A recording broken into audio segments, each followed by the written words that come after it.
വചനത്തിനായി ഞങ്ങളങ്ങേ സ്തുതിക്കുന്നു. കർത്താവെ, ഞങ്ങൾക്ക് ഗുണീകരണത്തിനും ശാസനത്തിനും നീതിയിലെ അഭ്യസനത്തിനും പ്രയോജനമുള്ള വചനങ്ങൾ ഇന്നും നൽകുവാൻ പ്രസാദിച്ചിരിക്കാൻ സ്തോത്രം. സകല സ്തുതിയും സ്തോത്രം ബഹുമാനവും ബലവും യേശു ക്രിസ്തുവിന്റെ നാമത്തിൽ അർപ്പിക്കുന്ന പിതാവെ സ്വീകരിക്കണമേ.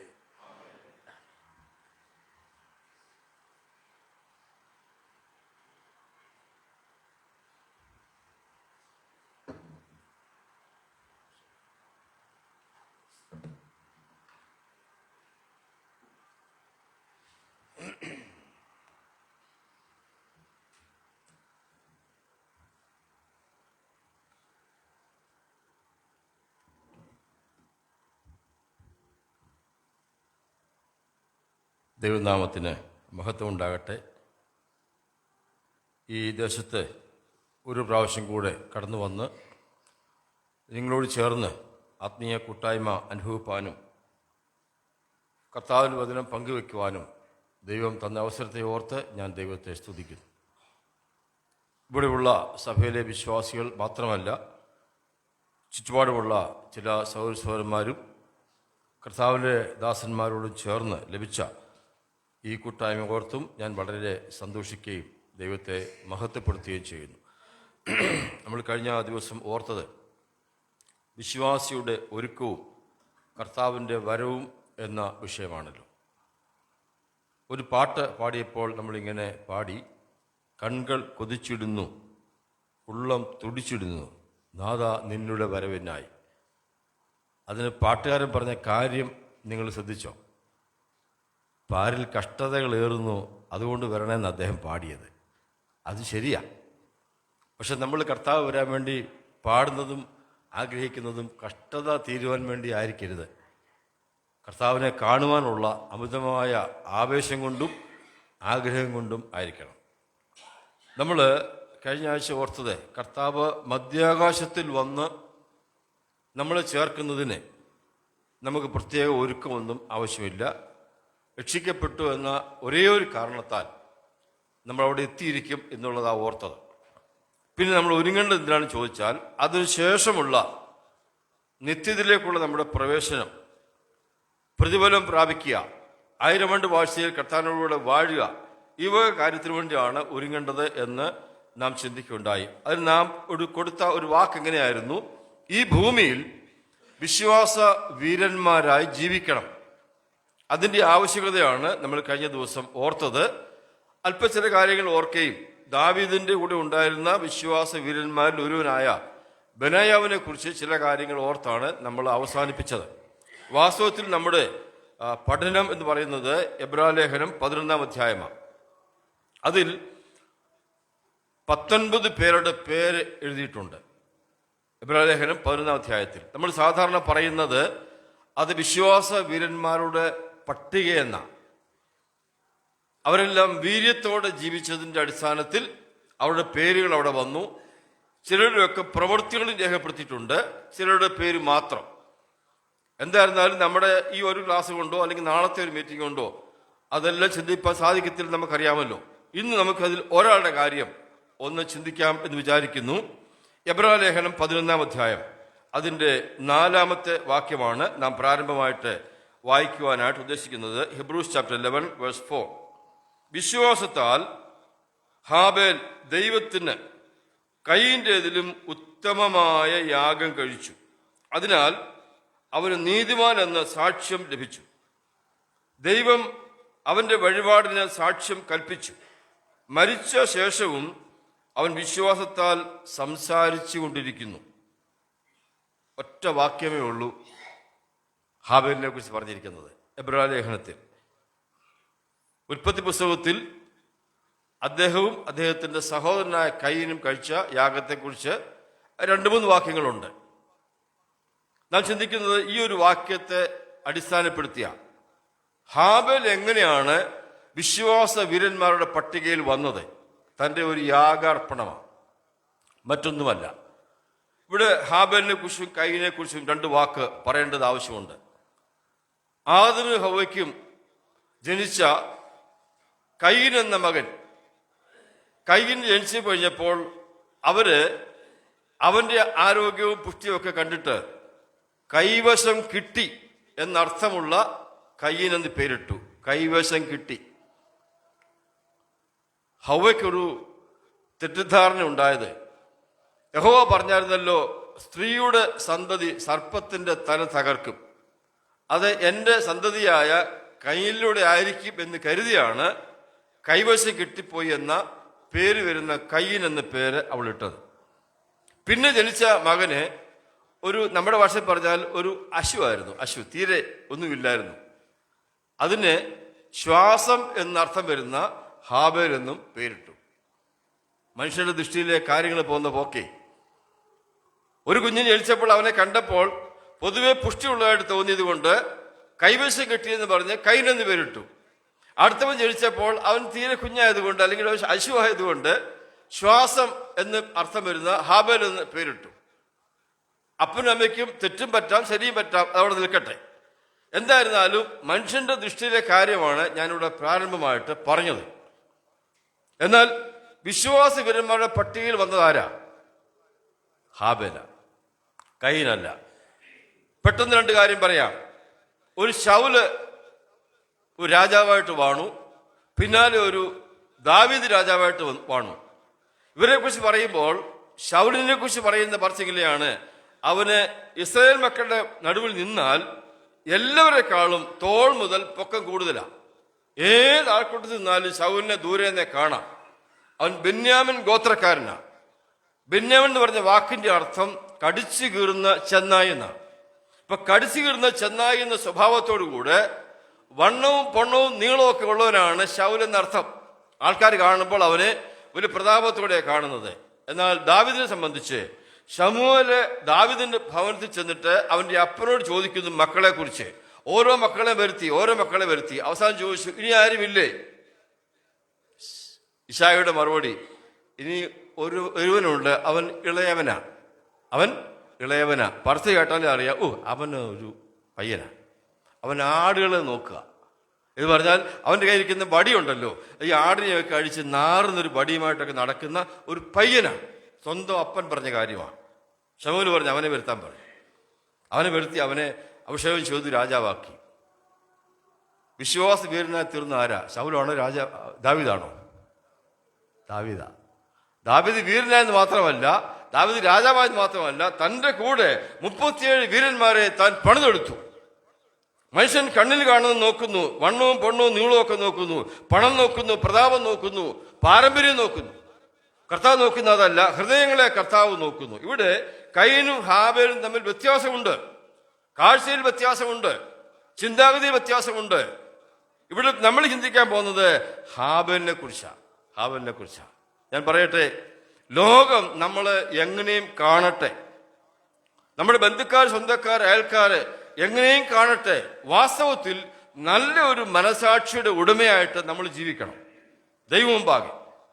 ദൈവത്തിന് മുമ്പാകെ കുറ്റമറ്റവരായി ജീവിക്കുവാൻ നമ്മളെ കൊണ്ട് സാധിക്കണം. ദൈവത്തിന് മുൻപാകെ, മനുഷ്യന് മുമ്പാകെ അത്ര സാധ്യമല്ല.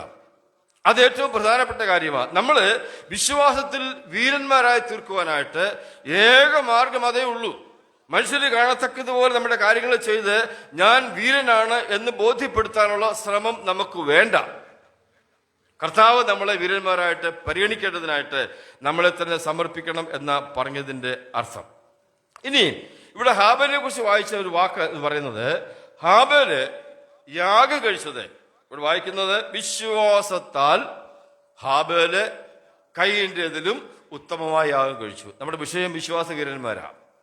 വിശ്വാസത്തിൽ വീരനാണെങ്കിൽ ചെയ്യുന്ന കാര്യങ്ങളെല്ലാം എങ്ങനെ ചെയ്യണം? വിശ്വാസത്താൽ ചെയ്യണം. ഹാബേലിന്റെ യാഗം വിശ്വാസത്താലാണ് അർപ്പിക്കുന്നത്. ഈ വിശ്വാസം എന്ന് പറയുന്നത് എവിടെ നിന്ന് വരുന്നതാണെന്ന് റോമാലേഖനത്തിൽ വായിക്കുന്നുണ്ട്. വിശ്വാസം കേൾവിയാൽ വരുന്നു. ഇത് എവിടുന്ന് കേട്ടതാ? ഇങ്ങനെ യാഗം അർപ്പിക്കണമെന്നൊക്കെ എവിടുന്ന് കേട്ടതാ? പ്രമാണമുണ്ടോ? ന്യായപ്രമാണം കിട്ടിയോ? യാഗത്തെക്കുറിച്ചുള്ള രേഖകൾ കിട്ടിയോ? ഇല്ല. പിന്നെ എവിടുന്ന് കിട്ടി? ഇവരുടെ അപ്പനും അമ്മയും ആദമും ഹവ്വയും കയീനും ഹാബേലിനും ആവശ്യമുള്ള പ്രബോധനങ്ങൾ കൊടുത്തു എന്ന് ന്യായമായി നമുക്ക് വിശ്വസിക്കാം. അവർക്ക് എവിടുന്ന് കിട്ടി? അവരുടെ മനസാക്ഷിയിൽ ദൈവം കൊടുത്ത അറിവാ. മാത്രമല്ല അവരുടെ പാപങ്ങളെ പരിഹരിച്ച് അവരെ തോട്ടത്തിൽ നിന്ന് പുറത്താക്കുന്നതിന് മുമ്പ് തന്നെ പരിഹരിക്കേണ്ടതിന് വേണ്ടി ഒരു മൃഗം അറുക്കപ്പെട്ടതും അതിൻ്റെ തോല് കൊണ്ട് വസ്ത്രം ലഭിച്ചതും ഒക്കെ അവർക്കറിയാം, അവർക്ക് ഓർമ്മയുണ്ട്. അതിന് നന്മ അവർ അനുഭവിച്ചതാ. അതുകൊണ്ട് അതേ കാര്യം തന്നെ ഒരു പക്ഷേ മക്കളോട് ഇരുവരോടും അവർ പറഞ്ഞു കാണും. അതാണ് അവർക്കുണ്ടായ വിശ്വാസം. പക്ഷേ അതിൽ ഒരുവന് മാത്രമേ വിശ്വാസത്തിൽ വീരനായി തീരുവാൻ കഴിഞ്ഞുള്ളൂ. അതിന്റെ കാര്യം എന്താണെന്ന് ചോദിച്ചാൽ, രണ്ടുപേരും വചനം കേട്ടത് ഒരുപോലെയാണ്. ഒരു വീട്ടിലെ മക്കളാണല്ലോ, അവിടെ വലിയ ബഹളമൊന്നുമില്ല, ശാന്തമായിട്ടിരുന്ന് കേട്ടു. പക്ഷെ കേട്ട കൂട്ടത്തിൽ രണ്ടുപേരും ഒരുപോലെയല്ല അത് സ്വീകരിച്ചതും അതിനോട് പ്രതികരിച്ചതും. അതതിൻ്റെ കാരണമെന്ന് ഞാൻ വിശ്വസിക്കുന്നു. നമ്മളൊരു കാര്യം ഓർത്തിരിക്കണം, നാം വചനം കേൾക്കാൻ വന്നവരാ. മുൻപും കേട്ടിട്ടുണ്ട്, കർത്താവിൽ താമസിച്ചാൽ ഇനിയും കേൾക്കും. നാം വചനം വായിക്കുന്നവരാ, പഠിക്കുന്നവരാ.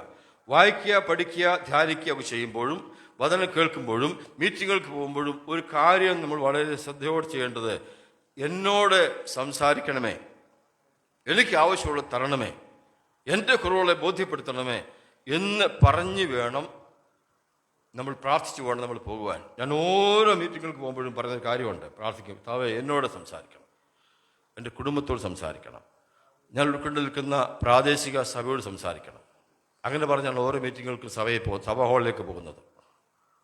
അത് വളരെ അത്യാവശ്യമായിരിക്കുന്ന കാര്യമാണ്. അതുകൊണ്ടാണ് എബ്രായ ലേഖനം എഴുതിയ ആൾ പറഞ്ഞു, നാം വല്ലപ്പോഴും ഒഴുകിപ്പോകാതിരിക്കേണ്ടതിന് കേട്ടത് അധികം ശ്രദ്ധയോടെ കരുതണം.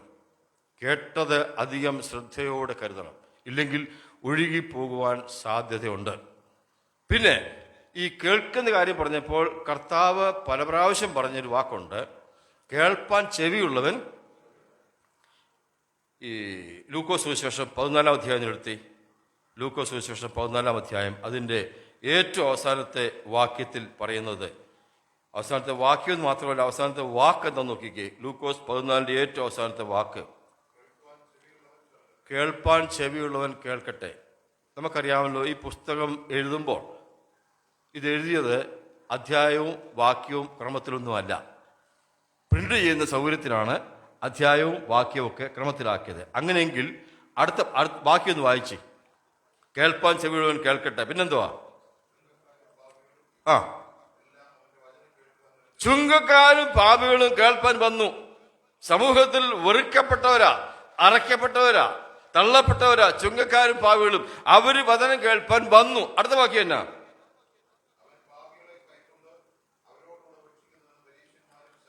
പരീശന്മാരും ശാസ്ത്രിമാരും വന്നു, അവരും കേട്ടു. മനസ്സിലായോ?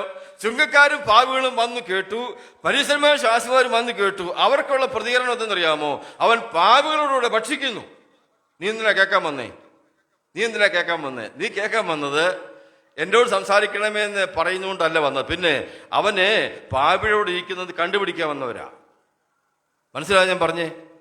കേൾപ്പാൻ ചെവികളിൽ കേൾക്കട്ടെ എന്ന് പറഞ്ഞാൽ, ഒരു സഭാഹാളിലോ ഒരു കൺവെൻഷൻ പന്തലിലോ മറ്റെവിടെയെങ്കിലുമോ നാം മീറ്റിങ്ങിന് പോകുമ്പോൾ നാം കേൾപ്പാൻ ചെവികളിൽ കേൾക്കട്ടെ എന്ന് പറഞ്ഞാൽ, അകത്തെ മനുഷ്യന്റെ ചെവി കൊണ്ട് കേൾക്കുവാൻ താല്പര്യത്തോടെ വേണം പോകുവാൻ. സംസാരിക്കുന്ന ആളിന്റെ വാക്കിൽ എന്തെങ്കിലും ന്യൂനതയുണ്ടോ എന്ന് കണ്ടുപിടിക്കാൻ പോകരുത്. ചുങ്കക്കാരും പാവികളും വന്നതെന്തിനാ? കേൾക്കാനാ വന്നത്. സമൂഹത്തിൽ ഞങ്ങൾക്ക് സ്ഥാനമില്ല, വേണ്ട, ഞങ്ങൾക്ക് വചനം കേൾക്കണം. അതിന് പുറകെ വന്നു ശാസ്ത്രിമാരും പരീശന്മാരും. അവരെന്തിനാ വന്നത്? ഇവൻ ചുങ്കക്കാരോട് ബന്ധം കൂടുമെന്ന് പറയാനാ വന്നത്. ആ കൂട്ടത്തിൽ കേൾക്കുകയും ചെയ്തു. നമ്മളെങ്ങനെ വന്നേക്കുന്നേ? ഹവൻ എങ്ങനെ വന്നേ? കൈൻ എങ്ങനെ വന്നത്? കൈൻ ആ കൂട്ടത്തിൽ പെട്ടവനാ. കൈൻ ഇങ്ങനെ അപ്പനും പറഞ്ഞ കൂട്ടത്തിൽ എല്ലാം തലയായിട്ട് കേട്ടു. ഹാബേൽ ശ്രദ്ധയോടെ കേട്ടു. അവൻ ആ കേൾവി വിശ്വാസമായി പരിണമിച്ചു. വളരെ പ്രധാനപ്പെട്ട കാര്യമാണ്. അവന്റെ കേൾവി വിശ്വാസമായി പരിണമിച്ചു. അല്ലാതെ എവിടെ നിന്ന് കിട്ടാനായി കേൾവി? ഇന്നത്തെ പോലെ ബൈബിൾ ക്ലാസ് ഉണ്ടോ? ബൈബിളുണ്ടോ? സഭാകൂടികളുണ്ടോ? ഇല്ല. അവൻ വിശ്വാസിയായത് എങ്ങനെ? അവന്റെ കേൾവിയാണ്. വളരെ ശ്രദ്ധയോടെ ഇരുന്നു. കർത്താവ് പറഞ്ഞായിരുന്നല്ലോ പർവ്വത പ്രസംഗത്തിൽ 5, 6, 7 അധ്യായം മത്തായി സുവിശേഷം 111 വാക്യങ്ങളാ. അതിന്റെ അവസാനം പറയുന്നത് അറിയാമോ? എന്റെ വചനം കേട്ട് ചെയ്യുന്നവൻ, കേട്ടിട്ട് പോകുന്നവനല്ല, കേട്ട് ചെയ്യുന്നവൻ പാറമേൽ വീട് പടുത ബുദ്ധിയുള്ള മനുഷ്യനോട് സദൃശ്യമാകുന്നു. അവ കേട്ടാൽ മാത്രം പോരാ, കേട്ട് ചെയ്യണം. അതിന്റെ ഒരു വാക്കൂടെ പറഞ്ഞിട്ട് ഞാൻ ആ വിഷയം അങ്ങ് മുമ്പോട്ട് കൊണ്ടുപോകാം. യാക്കോബിന്റെ ലേഖനം ഒന്നാമത്തെ അധ്യായത്തിലെ ഒരു വാക്യം നമുക്ക് വായിക്കാം. Book of James chapter 1 verse 21. യാക്കോബിന്റെ ലേഖനം ഒന്നാമത്തെ അധ്യായം 21 വാക്യത്തിൽ വചനത്തിന്റെ ഒരു പ്രത്യേകതയുണ്ട്. ആകയാൽ എല്ലാ അഴുക്കും ദുഷ്ടതയുടെ ആധിക്യവും വിട്ട് നിങ്ങളുടെ ആത്മാക്കളെ രക്ഷിക്കുവാൻ ശക്തിയുള്ളതും ഉൾനട്ടതുമായ വചനം സൗമ്യതയോടെ കൈക്കൊള്ളുക. ഉൾനട്ടതുമായ വചനം നമ്മളിങ്ങനെ കേൾക്കാൻ ആഗ്രഹത്തോടെ വന്നതാണെങ്കിൽ, പ്രാർത്ഥനയോടെ വന്നതാണെങ്കിൽ, ഇപ്പോഴത്തെ കാര്യമല്ല ഞാൻ പറയുന്നത്, എപ്പോഴാണെങ്കിലും കർത്താവ് നമ്മുടെ ഹൃദയത്തിൽ വചനത്തെ നടും വിതയ്ക്കും. വചനം വിത്ത അത് നമ്മൾ വളരെ ആകാംക്ഷയോടെ കൈക്കൊള്ളണം, വിശ്വസ്തയോടെ കൈക്കൊള്ളണം. എങ്കിൽ മാത്രമേ നട്ട വചനം നമുക്കും മറ്റൊരുത്തർക്കും പ്രയോജനമായിട്ട് ഭവിക്കത്തുള്ളൂ എന്ന പറഞ്ഞതിൻ്റെ ആശയം. അപ്പോൾ ഞാൻ ആ വാക്ക് അവിടെ അവസാനിപ്പിക്കുക. ഏത് വാക്കാ? വിശ്വാസത്താലാണ് ഹാബേല് യാഗം കഴിച്ചതെന്ന് പറയുമ്പോൾ ഹാബേലിന്റെ വിശ്വാസം എവിടെ നിന്നുണ്ടായി ചോദിച്ചാൽ വചന കേൾവിയിൽ നിന്ന്. ഇന്നത്തെ പോലെ കൃത്യമായി പറയാൻ വാക്യങ്ങളൊന്നുമില്ലാത്ത കാലമാണെന്ന് ഓർക്കണം. അപ്പനും അമ്മയ്ക്ക് ലഭിച്ച പ്രകാശമനുസരിച്ച് അവർ പറഞ്ഞത് അവൻ അതുപോലെ ഉൾക്കൊണ്ടു. അവൻ ഹൃദയത്തിൽ അത് പാലിക്കുവാനായിട്ട് താല്പര്യപ്പെട്ടു എന്നാ പറഞ്ഞതിൻ്റെ ആശയം. ഇനി വിശ്വാസത്താൽ അവൻ ചെയ്തത് എന്താ? അവൻ യാഗം കഴിച്ചു. നമ്മുടെ വിഷയം എന്ന് പറയുന്നത് വിശ്വാസ വീരന്മാരാകുക എന്നുള്ളതാണല്ലോ. ഇവിടെ ഹാബേല് വിശ്വാസ വീരന്മാരുടെ പട്ടികയിൽ വന്നത് അവൻ്റെ യാഗാർപ്പണം കൊണ്ടാണ്. ഞാനും നിങ്ങളും യാഗം കഴിക്കുവാനായിട്ട് വിളിക്കപ്പെട്ടവരാ. യാഗം കഴിക്കാൻ വിളിക്കപ്പെട്ടവരെന്ന് പറഞ്ഞാൽ നമ്മൾ പല യാഗങ്ങളെക്കുറിച്ച് ചുരുക്കമായി ചിന്തിക്കും. അപ്പോൾ അതിൻ്റെ ആശയം കുറച്ചുകൂടെ മനസ്സിലാവും എന്ന് ഞാൻ വിചാരിക്കുന്നു. പത്രോസിൻ്റെ 1-ാം ലേഖനത്തിൽ വാക്യം വായിക്കാം. 1 പത്രോസ് 2-ാം അധ്യായം 5-ാമത്തെ വാക്യം. അവിടെ പത്രോസ് പറഞ്ഞിരിക്കുന്നത് നാം ആരാണ്, നമ്മെ ആരാക്കി എന്നൊക്കെയുള്ള ഒരാശയമുണ്ട്. 1 പത്രോസ് 2:5. നിങ്ങളും ജീവനുള്ള കല്ലുകൾ എന്ന പോലെ ആത്മീയ ഗ്രഹമായി യേശുക്രിസ്തു മുഖാന്തരം ദൈവത്തിന് പ്രസാദമുള്ള ആത്മീയ യാഗം കഴിക്കുവാൻ തക്ക വിശുദ്ധ പുരോഹിത വർഗം. ആത്മീയ യാഗം കഴിക്കുവാനായിട്ട് നമ്മളെ വിശുദ്ധ പുരോഹിതന്മാരാക്കി. വിശ്വാസികളെല്ലാവരും പുരോഹിത ഗണത്തിൽപ്പെട്ടവരാണ്. നമ്മൾ പുരോഹിതന്മാരാണ്. ഇതര സഭാവിഭാഗങ്ങളിൽപ്പെട്ടവരെ പുരോഹിതന്മാരെന്ന് പറയാതിരിക്കുന്ന നല്ലത്. അവർക്ക് നമുക്ക് വേറൊരു പേര് കൊടുക്കാം, പട്ടക്കാര്. 5, 6, 8 വർഷം സെമിനാരിയിൽ പഠിച്ച് പാസ്സാകുമ്പോൾ സമുദായം കൊടുക്കുന്ന ഒരു സ്ഥാനമാണ് എന്ത്? പട്ടത്വം. നമുക്ക് പട്ടത്വമല്ല കിട്ടിയത്. യേശുവിനെ കർത്താവ് സ്വീകരിച്ചപ്പോൾ നമ്മൾ ആരായി? പുരോഹിതന്മാരായി. സഹോദരിമാരും സഹോദരന്മാരും പുരോഹിതന്മാരായി. ഈ പൗരോഹിത്യം ഒരിക്കലും നഷ്ടപ്പെടുന്നില്ല. പക്ഷേ പട്ടത്വം നഷ്ടപ്പെടാം. സമുദായത്തിന് വിരുദ്ധമായി പ്രവർത്തിച്ചാൽ സമുദായക്കാരെ പട്ടത്വം തിരിച്ചെടുക്കും. തമ്പുരാൻ തന്ന പൗരോഹിത്യം തിരിച്ചെടുക്കുന്നതല്ല. നാം അവിടെ ചെന്നാലും കർത്താവിനെ ആരാധിച്ചുകൊണ്ടേയിരിക്കും. അത് പുരോഹിതന്മാർക്ക് പറ്റത്തുള്ളൂ. അവിടെ ആരാധന തുടരുന്നതായിരിക്കും. അപ്പം നമ്മൾ സ്ഥിരമായിട്ട് പുരോഹിതന്മാരാണ്, പുരോഹിത ഗണത്തിൽ പെട്ടവരാണ്. പക്ഷെ നമ്മുടെ യാഗം എന്ന് പറയുന്നത് ആത്മീയയാഗമാണ്. ആത്മീയയാഗം എന്ന് പറഞ്ഞാൽ ഒരു യാഗപീഠത്തിന്മേൽ കാളയോ ആടിനെയോ പ്രാവിനെയോ മറ്റ് ഭോജന വസ്തുക്കളോ യാഗം അർപ്പിക്കുന്നത് പോലെ ആക്ഷരികമല്ല, ദൃശ്യമല്ല, കാണത്തക്കവണ്ണം ഉള്ളതല്ല. അത് അദൃശ്യമാണ്, അത് ആത്മീയമാണ്.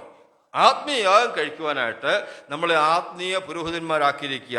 ഹാബേലിന്റെ യാഗമാണ് അവനെ ഒരു യഥാർത്ഥമായ വിശ്വാസ വീരനാക്കി തീർത്തത്. ഇനി നാം ചിന്തിക്കാൻ പോകുന്നത്, നാം കഴിക്കുന്ന യാഗമുണ്ടല്ലോ, ആത്മീയയാഗം. ഞാൻ ഒന്നുണ്ട് യാഗത്തിന്റെ പേരങ്ങ് പറയാം. അതരബലമെന്ന സ്തോത്രയാഗം. നന്മ ചെയ്യുവാനും കൂട്ടായ്മ കാണിപ്പാനും മറക്കരുത്, ഈ വക യാഗത്തിലല്ലോ. ഇങ്ങനെ പല യാഗങ്ങളുണ്ട്, ഞാൻ പിന്നെ പറയാം. ഏത് യാഗം കഴിച്ചാലും ഓർത്തിരിക്കേണ്ട പ്രമാണമുണ്ട്. യാഗത്തിന് പൊതുവെ ചില തത്വങ്ങളുണ്ട്. 1-2 വാക്യം വായിക്കാം. ലേവ്യ പുസ്തകം 1-ാം അധ്യായം അതിന്റെ 2-ാമത്തെ വാക്യം. Leviticus chapter 1 verse 2. ലേവ്യ പുസ്തകം 1-ാം അധ്യായം അതിന്റെ 2-ാമത്തെ വാക്യത്തിൽ, നീ ഇസ്രായേൽ മക്കളോട് സംസാരിച്ച് അവരോട് പറയേണ്ടത്, നിങ്ങളിൽ ആരെങ്കിലും യഹോവയ്ക്ക് വഴിപാട് കഴിക്കുന്നുവെങ്കിൽ കന്നുകാലികളെയോ ആടുകളോ ആയ മൃഗങ്ങളെ വഴിപാട് കഴിക്കണം. 3-ാം വാക്യം വേഴ്സ് 3. അവൻ വഴിപാടായി കന്നുകാലികളിൽ ഒന്നിനെ ഹോമയാഗം കഴിക്കുന്നുവെങ്കിൽ ഊനമില്ലാത്ത ആണിനെ അർപ്പിക്കണം, അത് യഹോവയ്ക്ക് പ്രസാദം. 9-ാം വാക്യം, വേഴ്സ് 9. അതിന്റെ കൊടിലും കാലും അവൻ വെള്ളത്തിൽ കഴുകണം. പുരോഹിതൻ സകലവും യാഗപീഠത്തിന്മേൽ ഹോമയാഗമായി ദഹിപ്പിക്കണം. അത് യഹോവയ്ക്ക് സൗരഭ്യവാസനയായ യാഗം. അതൊരു പ്രമാണമാണ്. എന്തെന്നറിയാമോ? യാഗം അർപ്പിക്കുമ്പോൾ ഊനമില്ലാത്തതിനെ അർപ്പിക്കണം. കണ്ണ് പൊട്ടിയതിനെ, കാല് മുടന്തിയതിനെ, രോഗമുള്ളതിനെ യാഗം അർപ്പിക്കരുത്. രണ്ടാമത്തെ കാര്യം, അതിനെ ദഹനയാഗമായിട്ട് അർപ്പിക്കണമെന്ന് പറഞ്ഞാൽ യാഗപീഠത്തിൽ കൊണ്ടുവച്ച് യാഗം കഴിച്ചാൽ അത് ദഹിച്ചു പോവുകയാണ്. ദഹിച്ചു പോയി കഴിഞ്ഞാൽ ഈ യാഗാർപ്പകനെ മടങ്ങിപ്പോകുമ്പോൾ എന്തെങ്കിലും കൊണ്ടുപോകാൻ ബാക്കിയുണ്ടോ? ഒന്നുമില്ല. കൊണ്ടുപോകാൻ താല്പര്യമുണ്ടെങ്കിൽ അതിൻ്റെ കീഴിൽ നിന്ന് ഒരുപടി ചാരം വാരിക്കൊണ്ട് പോകാം. ഒന്നും ബാക്കിയില്ല. ഈ പറഞ്ഞതിൻ്റെ ആശയം, നാം കഴിക്കുന്ന ആത്മീയാഗത്തിൽ നമ്മുടെ മനോഭാവം ഇതായിരിക്കണം. നാം എന്തു കാര്യം ചെയ്താലും എനിക്കൊന്നും ബാക്കി വേണ്ട, എനിക്കൊന്നും ബാക്കി വേണ്ട, അത് മുഴുവനും ദൈവത്തിന് സൗരഭ്യമായിരിക്കണം, ദൈവത്തിന് പ്രസാദമായിരിക്കണം. അങ്ങനെ ആയിരിക്കണമെങ്കിൽ ഊനമില്ലാത്തതിനെ അർപ്പിക്കണം. മുടന്തില്ല എന്ന് പറഞ്ഞ എൻ്റെ ആശയം ഞാൻ പറയാം. മുടന്തുള്ളതിനെ അർപ്പിക്കണം എന്ന് പറഞ്ഞാൽ ഇഷ്ടം പോലെ ജീവിക്കുന്ന വിശ്വാസിയുണ്ട്, നടപ്പിൽ നിഷ്കളങ്കരല്ലാത്തവരുണ്ട്. അവരർപ്പിക്കുന്ന യാഗം കർത്താവ് സ്വീകരിക്കുമോ? സ്വീകരിക്കത്തില്ല. കണ്ണുമുട്ടിയതിനെ അർപ്പിക്കുന്നവരുണ്ട്. എന്താ കണ്ണുമുട്ടിയെന്ന് പറഞ്ഞാൽ കാഴ്ചപ്പാടില്ലാത്ത വിശ്വാസികൾ. എന്തിനാ യോഗത്തിന് പോകുന്നത്? പപ്പ പോകുന്നു, ഞാനും. അങ്ങനെയാണോ കുഞ്ഞുങ്ങളെ? അല്ല അല്ല. എന്തിനാ അപ്പം തിന്നുന്നേ? എല്ലാവരും തിന്നുന്നു, ഞാനും തിന്നുന്നു. അല്ല അല്ല. കാഴ്ചപ്പാട് വേണം. മീറ്റിങ്ങിന് പോകുന്നതിന് ഉദ്ദേശം വേണം. നമ്മൾ വായിക്കുന്നുണ്ട് അപ്പോസ്തലപ്രവൃത്തി 2-ാമത്തെ അധ്യായത്തിൽ അവന്റെ വാക്ക് കൈക്കൊണ്ടവർ സ്നാനമേറ്റു. അന്ന് 3000 പേർ അവരോട് ചേർന്നു. അവർ അപ്പോസ്തലന്മാരുടെ ഉപദേശം കേട്ടു, കൂട്ടായ്മ ആചരിച്ചു, അപ്പം നുറുക്കിയും പ്രാർത്ഥന കഴിച്ചും പോന്നു. ഞാൻ ആ വാക്ക് ഇംഗ്ലീഷിൽ പറയാം, ശ്രദ്ധിച്ചു. And they continue steadfastly in apostles' teaching, fellowship and breaking of bread and prayers. എന്നർത്ഥം എന്നാ? ആൻഡ് ദേ കണ്ടിന്യൂ steadfast എന്ന് പറഞ്ഞാൽ തുടർമാനമായി ചെയ്തത് മാത്രമല്ല, steadfastness ഉണ്ടായിരുന്നു. ഉറപ്പോടെ, ധൈര്യത്തോടെ, സംശയരഹിതമായി 4 സഭായോഗങ്ങളിൽ കൂടിയെന്നാണ് പറഞ്ഞതിൻ്റെ അർത്ഥം. 1-ാം നൂറ്റാണ്ടിലെ വിശ്വാസികൾ. ആ വാക്യം ഇന്നും ബൈബിളിലുണ്ട്. ഞാനും നിങ്ങളും സഭായോഗങ്ങളിൽ കൂടുന്നത് ഈ മനോഭാവത്തോടെയാണോ? യോഗത്തിന് പോയില്ലെങ്കിൽ, ആരാധന സംബന്ധിച്ചില്ലെങ്കിൽ, തീർത്ഥാടനം സംബന്ധിച്ചില്ലെങ്കിൽ, ആരാധിച്ചില്ലെങ്കിൽ വിളിച്ചു ചോദിക്കുമോ? മൂപ്പന്മാർ അന്വേഷിക്കുമോ? സുവിശേഷം വീട്ടിൽ വരുമോ എന്നും ഭയന്നാണോ പോകുന്നത്? അങ്ങനെയാണെങ്കിൽ ആ യാഗം യാഗമല്ല. യാഗമല്ല. ഉറപ്പോടെ വേണം കാര്യങ്ങൾ ചെയ്യുവാൻ. അതാണ് വിശ്വാസത്താൽ യാഗം അർപ്പിച്ചെന്ന് പറഞ്ഞതിന്റെ മറ്റൊരു ആശയം. റോമാലേഖനത്തിൽ പറഞ്ഞിരിക്കുന്നത് വിശ്വാസത്തിൽ നിന്നല്ലാത്തതെല്ലാം പാപമാണ്. പാപമാണ്. വിശ്വാസത്തോടെ അല്ല യോഗത്തിന് പോകുന്നതെങ്കിൽ, വിശ്വാസത്തോടെ അല്ല ശുശ്രൂഷകൾ ചെയ്യുന്നതെങ്കിൽ അത് പാപമെന്നാണ് വചനം പഠിപ്പിക്കുന്നത്. നമ്മൾ പാപമെന്ന് പറഞ്ഞത് എന്തുവാ? ഒരു ഒത്തിരി കാര്യമുണ്ട് നമുക്ക് പാപത്തിൻ്റെ ലിസ്റ്റിൽ. ഇതും പാപമാണ്. അപ്പോൾ നമുക്കതുകൊണ്ട് അത് ചെയ്യാതിരിക്കാം. അപ്പോൾ മനസ്സിലായല്ലോ, നമ്മളെ യാഗാർപ്പണത്തിന് വിളിച്ചിരിക്കുന്നത് ആത്മീയയാഗം അർപ്പിക്കാനാണ്. ഇനി ആ ആത്മീയയാഗം അർപ്പിക്കുമ്പോൾ വളരെ പ്രധാനപ്പെട്ട ഒരു കാര്യമുണ്ട്. ഞാൻ ആ പഴയ നിയമത്തിലേക്ക് പോവുകയാണ്. ഒരു സമാഗമന കൂടാരമുണ്ട്. അതിന് വെളിയിൽ യാഗപീഠം. യാഗപീഠത്തിൽ യാഗം അർപ്പിക്കണം. അത് കഴിഞ്ഞിട്ട് കൂടാരത്തിനകത്തേക്ക് പ്രവേശിക്കുമ്പോൾ ഒരു നിലവിളക്കുണ്ട്, ഒരു കാഴ്ചയപ്പത്തിൻ്റെ മേശയുണ്ട്, ഒരു ധൂപപീഠമുണ്ട്, ഒരു കൃപാസനമുണ്ട്. പക്ഷേ അകത്തേക്ക് ചെന്ന് ഇവിടെ യാഗം അർപ്പിച്ച് ശുദ്ധീകരണം പ്രാപിച്ച അഥവാ പാപമോചനം പ്രാപിച്ച ഒരു വ്യക്തി അകത്തേക്ക് ചെന്ന് ഏതെങ്കിലും ശുശ്രൂഷ ചെയ്യുന്നതിന് മുമ്പ് ഈ യാഗപീഠത്തിനും ഈ സമാഗമന കൂടാരത്തിനും ഇടയ്ക്ക് ഒരു വസ്തു ഇരിപ്പുണ്ട്. വായിച്ചു, ഒരാൾ വായിച്ചാട്ടെ. പുറപ്പാട് പുസ്തകം 30-ാം അധ്യായം അതിന്റെ 17-ാമത്തെ വാക്യം. Exodus chapter 30 verse 17. 30-17.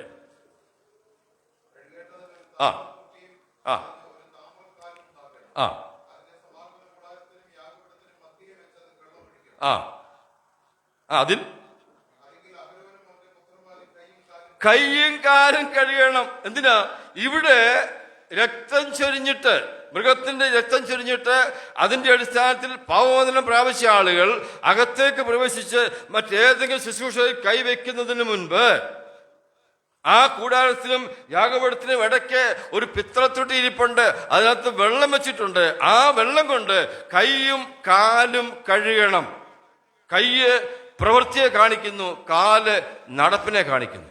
നിന്റെ പ്രവൃത്തിയിലും നടപ്പിലും കുറവ് സംഭവിച്ചിട്ടുണ്ടെങ്കിൽ അകത്ത് പ്രവേശിക്കരുത്. ഈ യാഗപീഠം രക്ഷിക്കപ്പെട്ടതിന്റെ ചിത്രമാണ്. രക്ഷിക്കപ്പെട്ടു എന്ന ഒരേ ഒരു കാരണത്താൽ ഏത് ശുശ്രൂഷയും ചെയ്യാമെന്ന് സൗരസൗരന്മാരെ ചിന്തിച്ചു പോകരുത്. തെറ്റാ. നമ്മളെ യോഗ്യരാക്കിയിട്ടുണ്ട്. പക്ഷേ ജീവിതത്തിൽ വന്നിട്ടുള്ള രഹസ്യമോ പരസ്യമായ കുറവുകളെ, നടപ്പിലും പ്രവൃത്തിയിലും വന്ന കുറവുകളെ ശുദ്ധീകരിക്കാതെ യാതൊരു ശുശ്രൂഷയും ചെയ്യരുത്, യാതൊരു യാഗവും അർപ്പിക്കരുത്. നമുക്ക് ചിന്തിക്കാം പിന്നെ യാഗം എന്താണെന്ന്. അതുകൊണ്ട് കർത്താവ് യഹോവ ദൈവം യിരെമ്യാ പ്രവാചകൻ മുഖാന്തരത്തിൽ ജനത്തോട് പറഞ്ഞ കാര്യം 7-ാം അധ്യായത്തിലുണ്ട്. നിങ്ങളുടെ പ്രവൃത്തിയും നടപ്പും നന്നാക്കുവീൻ. നിങ്ങളുടെ പ്രവൃത്തിയും നടപ്പും നന്നാക്കുവീൻ. അതേ ആശയം ഇവിടെ പറഞ്ഞേക്കുന്നത്, നിങ്ങളുടെ കൈയും കാലും കഴുകുവീൻ. കർത്താവ് തന്റെ ശിഷ്യന്മാരുമായിട്ട് പ്രവർത്തിക്കുന്ന സമയത്ത് ഒരിക്കൽ വസ്ത്രം ഉരിഞ്ഞു വെച്ച് അരയിൽ തോർത്ത് ചുറ്റി ശിഷ്യന്മാരുടെ കാല് കഴുകുവാൻ തുടങ്ങി. ഒരാൾ പറഞ്ഞു കാല് കഴുകണ്ടെന്ന് പറഞ്ഞു കഴിയില്ലെങ്കിൽ നിനക്ക് എന്നോട് കൂടെ പങ്കില്ലെന്ന, എന്നിൽ പങ്കില്ലെന്നല്ല, രക്ഷിക്കപ്പെട്ടവർക്ക് എല്ലാവർക്കും തന്നിൽ പങ്കുണ്ട്, പക്ഷെ കഴുകൽ പ്രാപിക്കാതെ കൂടെ പങ്കില്ല. അപ്പോൾ അവൻ പറഞ്ഞ് തലകൂടെ കഴുകാൻ പറഞ്ഞു. കർത്താവ് പറഞ്ഞു വേണ്ട, കുളിച്ചിരിക്കുന്നവന് കാല് കഴുകിയാൽ മതി. ഇതിൽ നടപ്പിലുണ്ടാകുന്ന ദോഷത്തിന് ശുദ്ധീകരണം പ്രാപിക്കാതെ ഒരു യാഗവും കഴിക്കല്ലേ. ഞാൻ പിന്നെ യാഗം എന്ന് പറഞ്ഞ് തെറ്റിദ്ധരിക്കേണ്ട, നമ്മൾ ചിന്തിക്കാൻ പോകുന്നുണ്ട് യാഗത്തെക്കുറിച്ച്. ഒരു ആത്മീയ ശുശ്രൂഷയും നിശ്ചയമായിട്ടും ആ ശുദ്ധീകരണം പ്രാപിച്ചിരിക്കണം. വ്യക്തിപരമായിട്ട് ദൈവസന്നിധിയിൽ നിന്ന് പ്രാർത്ഥിച്ച് വന്നുപോയ കുറവുകളെ, അത് നോട്ടത്തിലോ ചിന്തയിലോ സംസാരത്തിലോ മനോഭാവത്തിലോ പ്രവൃത്തിയിലോ എന്തുമാകട്ടെ, അത് പരിഹരിക്കാതെ ഒരു കാര്യവും ചെയ്യരുത്. ഇവൻ പ്രാർത്ഥിച്ചാൽ പോലും ദൈവം കേൾക്കത്തില്ല. ഞാൻ പറയാൻ പിന്നീട് തെളിയിക്കാം.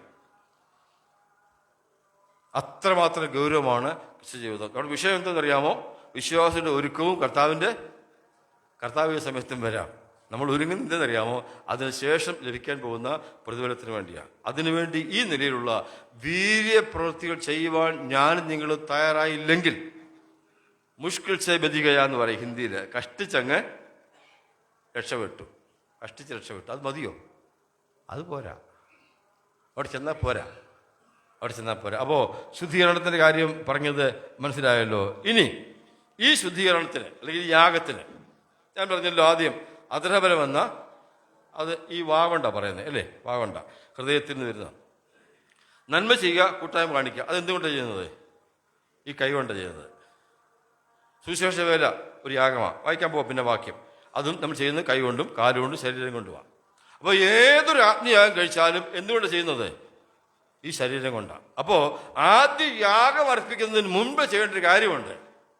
റോമാലേഖനം 12-ാം അധ്യായം വായിച്ചു. റോമാലേഖനം 12-ാം അധ്യായം 1-ാമത്തെ വാക്യം. ഒരു വാക്യം എടുത്ത് നോക്കിക്കുക എന്താ പറഞ്ഞിരിക്കുന്നത്. Romans chapter 12 verse 1.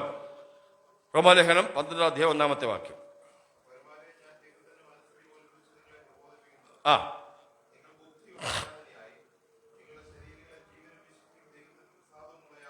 ആദ്യം ചെയ്യേണ്ടത് നമ്മുടെ ശരീരത്തെ യാഗമായിട്ട് അർപ്പിക്കണം.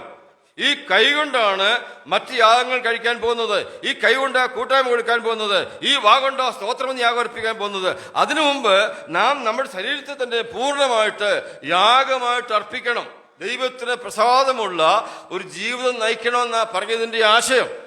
തിങ്കളാഴ്ച മുതൽ ശനിയാഴ്ച വരെ ഇഷ്ടമുള്ള പോലെയൊക്കെ ജീവിച്ച് സൂത്രപ്പണിയൊക്കെ കാണിച്ചിട്ട് ഞായറാഴ്ച രാവിലെ കുളിച്ച് വൃത്തിയായി ഉടുപ്പും തുണിയൊക്കെ തേച്ച് വൃത്തിയായിട്ട് വന്നാൽ വിശുദ്ധിയാകത്തില്ല.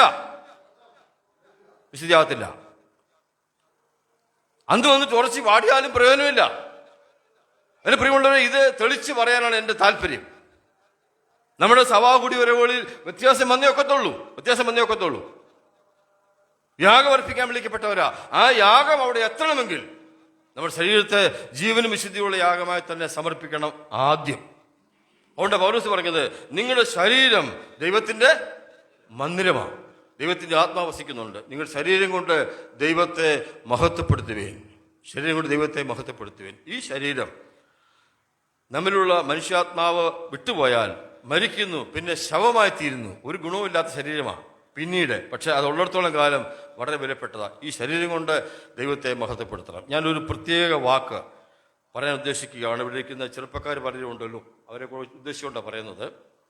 നമ്മുടെ ജീവിതത്തിൽ നമുക്കുണ്ടാകാവുന്ന വലിയൊരു ഭവിഷ്യത്ത്. വായിച്ച വാക്യം യാക്കോബിന്റെ ലേഖനം 1-ാമത്തെ അധ്യായം 14-ാമത്തെ വാക്യം. James chapter 1:14.